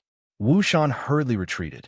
It wasn't until he was 10 steps away that he carefully exhaled and calmed his wildly beating heart. The people of the Tianling dynasty were indeed extraordinary. The two of them looked so young, but their strength was far above his. Chu Luiyue then looked at the young man in blue beside Mu Qinghe and asked curiously, May I ask if this is the celestial physician you invited? How should I address him? Before Mu Qinghe could speak, the young man in blue spoke first in a languid tone. Jian Fengqi. He had a smile on his face, and he looked very friendly and gentle. His blue eyes were even more alluring. However, Chu Luiyue's heart was alarmed. Nothing good would come out of this man's smile every time. In the past, she had many conflicts with him. She didn't know why Mu Qinghe was so close to him now. Chu Luiyue thought about it, but he didn't expect that the person Mu Qinghe invited would be him. Greetings, young Master Jian. Chu Luiyue curtsied. Jian Fengqi suddenly leaned closer to Mu Qinghe and laughed softly. Don't you think she looks like someone? Mobile users, please browse for a better reading experience from Love Network. Chapter 337. Mu Qinghe glanced at him coldly with a hint of warning. Jian Fengqi didn't take it seriously and smiled flirtatiously. Even I can see it. Can't you see it? Those eyes are really... Jian Fengqi. Mu Qinghe's voice sounded like it was mixed with ice shards. Jian Fengqi finally restrained himself and shrugged. Okay, I won't say it. Although he was talking to Mu Qinghe, his eyes were fixed on Chu Luiwei. To be precise, he was looking at her face. May I know your name? He was tall and handsome, and when his icy eyes stared at a person seriously, it was as if they could transform into a surging sea, bringing with them an ambiguous and affectionate feeling that made people sink into them. Chu Luiwei couldn't remember how many girls he had won over with his looks. Everyone in the Tianling dynasty knew how flirtatious Jian Fengqi was, but there were still countless girls who flocked to him just to beg him to look at them a little more. But he had always been in the midst of flowers and never touched a single leaf. Chu Luiwei couldn't figure out how he got rid of those girls, and how they didn't complain about him and couldn't forget him. Chu Luiwei tried her best to suppress the urge to punch the man in the face, and her lips curled into a perfect, polite smile. Chu Luiwei. Oh. Jian Fengqi's eyes lit up for a moment, and he glanced at Mu Qinghe meaningfully as he dragged out his words. What a good name. Chu Luiwei had always been too lazy to pay attention to him, but now that there was a great disparity between their statuses, she had to accept it. Thank you for your compliment, young Master Jian. Lu can't thank you enough for coming all the way here to help. Jian Fengqi was still smiling, but there was a trace of surprise in his heart. Most women would blush and their hearts would race when they saw him. Even the worst would have a look of admiration in their eyes. But this girl in front of him had never changed her expression since she saw him. This is rare. No wonder he could persuade Mu Qinghe to ask for his help. If there wasn't a special reason, he didn't think that Mu Qinghe would be willing to spend so much effort to invite him over. Not at all. It's my honor to have a beauty's request. Chu Luiwei rolled her eyes in her heart. She thought that many things had changed after more than a year. But now, it seemed that Jian Fengqi's coquettishness was still very good. Then, Vice Admiral Mu, young Master Jian, this way. Chu Luiwei did not want to be entangled with him for too long, so she turned sideways and invited them into the house. Just lead the way, said Lu Yu nodded. Chu Luiwei didn't insist and took the lead. Looking at her back view, Jian Fengqi poked Mu Qinghe's arm and lowered his voice. I think I know why you invited me over now. Mu Qinghe's expression was as cold as usual. She looked straight ahead and didn't intend to bother with Jian Fengqi. But Jian Fengqi wasn't bothered by her cold attitude. Instead, the smile on his face became even more arrogant. I didn't say who she looked like just now. Why are you angry? Mu Qinghe paused in her footsteps. If you don't want a 5-colored origin stone, feel free to continue or go back now. The smile on Jian Fengqi's face froze. I was just joking. Why are you so serious? Okay. I promise that I won't mention this again. Okay? As he spoke, he lifted his feet and followed her. He thought to himself that this person's temper was getting harder to please. Chu Luiwei pretended not to hear what the two were saying. When they reached the door, Mu Hongyu and Ji Chong were already waiting there. Both of them were surprised to see Jian Fengqi so young. Ji Chong was fine, but Mu Hongyu had always been a straightforward person. Can this person do it? Was written all over her face. Jian Fengqi looked at Mu Hongyu with great interest. Miss, you don't seem to trust me very much. Mu Hongyu didn't feel embarrassed and said frankly, I think so. Jian Fengqi was waiting for Mu Hongyu to say a few polite words. He didn't expect her to admit it directly. The teasing words in his throat were suddenly choked. However, since you were invited by Vice Admiral Mu, you must be a very good celestial physician. Jian Fengqi felt a little better. He smiled lazily and wickedly. Miss, next time when you praise someone, don't pause for too long. Mu Hongyu nodded obediently for the sake of the other party's background. However, she was thinking in her heart, why is this man smiling so strangely? Chu Luiwei gave a simple introduction to the few of them, then directly led the topic to the princess consort of Pingjiang. Vice Admiral Mu, young Master Jian. This is the princess consort of Pingjiang. She is also the person who hopes that young Master Jian can help this time. The princess consort of Pingjiang smiled weakly. I'm really sorry. Both of you have worked hard to come here, but I can't even get out of bed. Jian Fengqi narrowed his eyes slightly. The princess consort seems to have been poisoned, The princess consort of Ping Jiang widened her eyes slightly. Young Master Jian is indeed amazing. You can guess that I've been poisoned without even taking my pulse. Jian Fengqi raised his eyebrows. If he couldn't even do this, then he would be too useless. Mu Hongyu looked excited. She quickly moved aside and took Jian Fengqi's pulse. Young Master Jian, please. As she spoke, she walked to Chu Yue's side and whispered, "The people of the Tianling dynasty are indeed extraordinary. Celestial physician who has treated my mother in the past has never been able to tell that my mother has been poisoned without taking her pulse." Chu Luyue nodded. Although Jian Fengqi wasn't a good person, he was still skilled. Otherwise, he wouldn't have been so presumptuous. Jian Fengqi took out a handkerchief and placed it on the princess consort's wrist before putting his long fingers on it. Mu Hongyu hesitated for a moment, but still couldn't help but add on. "I originally thought that he wasn't a good person, but now it doesn't seem to be the case." Chu Luyue and her looked at each other. She didn't know why, but she felt that Mu Hongyu's words just now seemed to have meant he wasn't a good person. However, seeing that Mu Hongyu wasn't infatuated with Jian Fengqi like other girls, she was greatly relieved. She didn't want Mu Hongyu to provoke this guy. Jian Fengqi raised his eyebrows slightly. It seemed that they didn't know that although their voices were very soft, he could still hear them clearly, right? Immediately, his expression froze. Everyone in the room was looking at him. Seeing the change in his expression, they all quieted down. Mu Hongyu couldn't hide her worry as she held Chu Luyue's hand. Chu Luyue gently patted the back of her hand. Princess Consort Ping Jiang lay weakly on the bed. Although her eyes were dim and lifeless, there was still a faint trace of hope. Chu Luyue suddenly thought of something. Her gaze turned slightly and looked at Ji Chong, who was standing at the side. At this moment, his hands were crossed in front of him, and his eyes were fixed on Jian Fengqi. He seemed to be particularly nervous. Chu Luyue could even see him licking his cracked lips, looking worried and tense. Jian Fengqi let go of her hand. Ji Chong was the first to speak.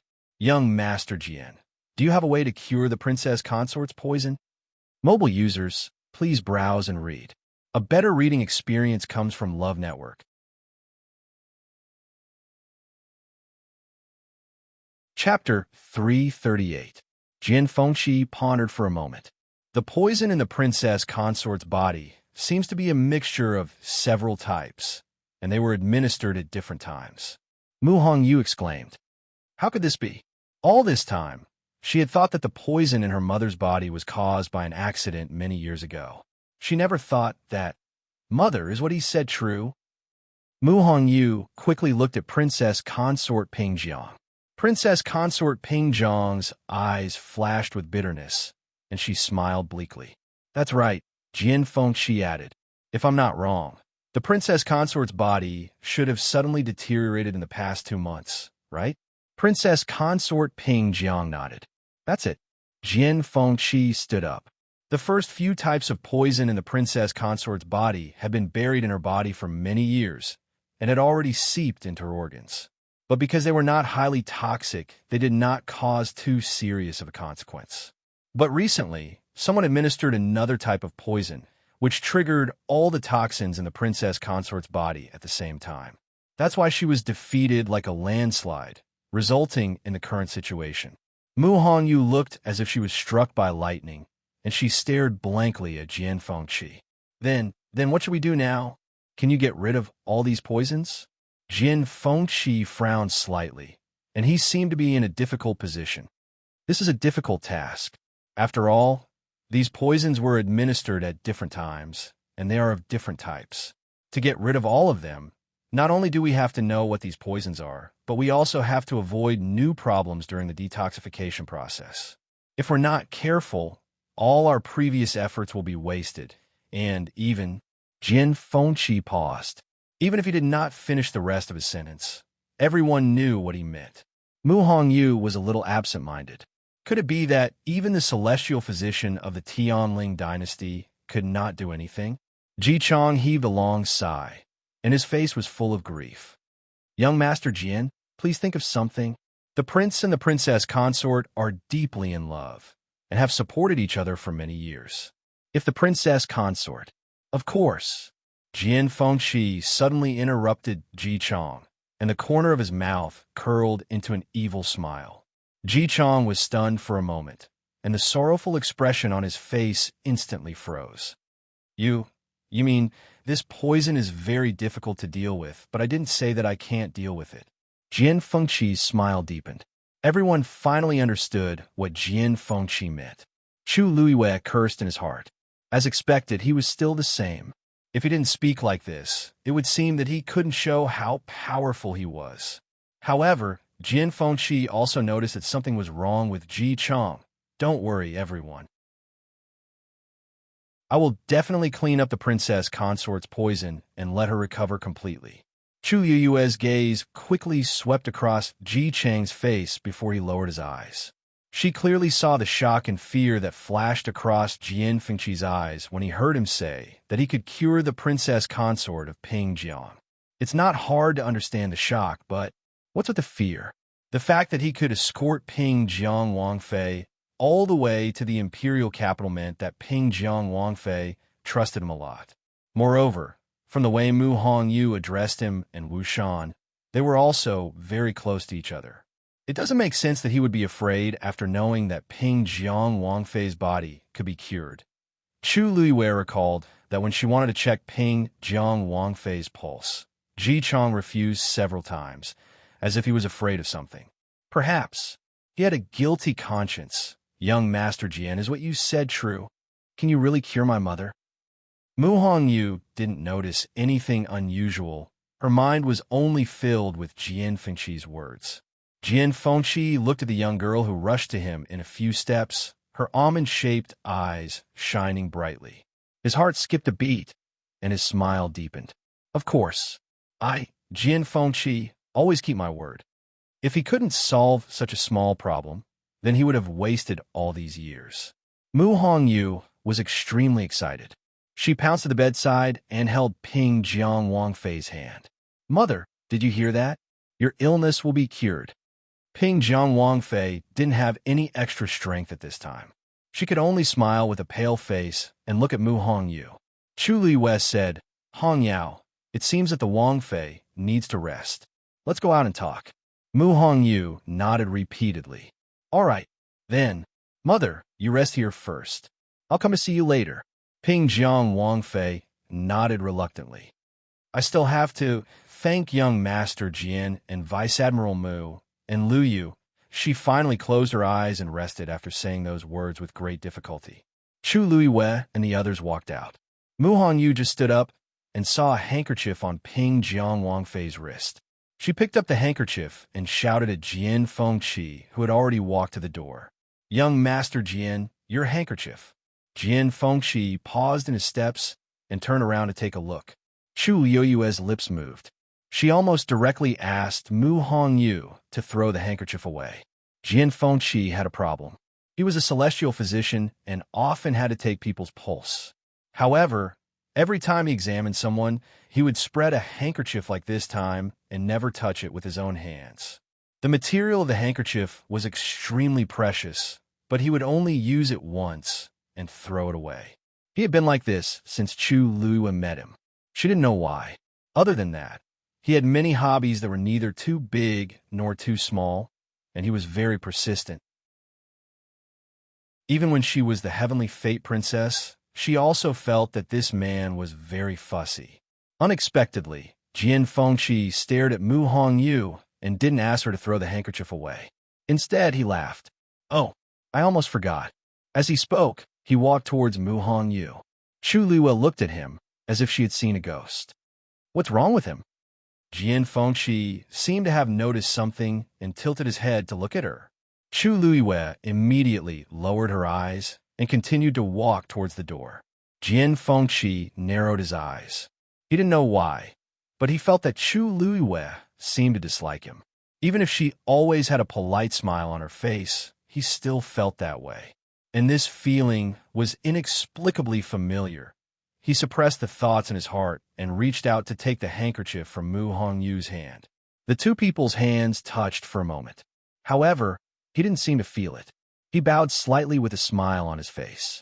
There was a hint of elegance in his eyes. Thank you, Miss Mu. Mu Hongyu smiled brightly. Young Master Jian, you're welcome. If there's anything you need my help with in the future, just let me know. Jian Fengqi looked at her and raised his eyebrows slightly. This Mu Hongyu seems a little too innocent. If an ordinary woman was touched like this, even if she wasn't tempted, her face would turn red. However, Mu Hongyu didn't seem to have any reaction at all. Only then did he vaguely realize that the bright light in her almond-shaped eyes was indeed because of her mother's recovery and not because of him. This made him feel a little conflicted. Why are these two women each weirder than the other? Chu Luiyue, who had walked out of the door, waved at Mu Hongyu. Hongyu, digression. Why is it so long? Because I went to the hospital in between. My body is a little inflamed, but it's not serious. Love mobile users, please browse and read. A better reading experience comes from love. You're tuning into the Romance Rendezvous YouTube channel. We're so grateful for your support, and don't forget to subscribe to join us on this incredible journey through captivating stories. Your generosity through donations truly makes a world of difference, as it's the primary source of revenue that allows me to expand and enhance this channel for you. Thank you from the bottom of my heart for being a part of this adventure.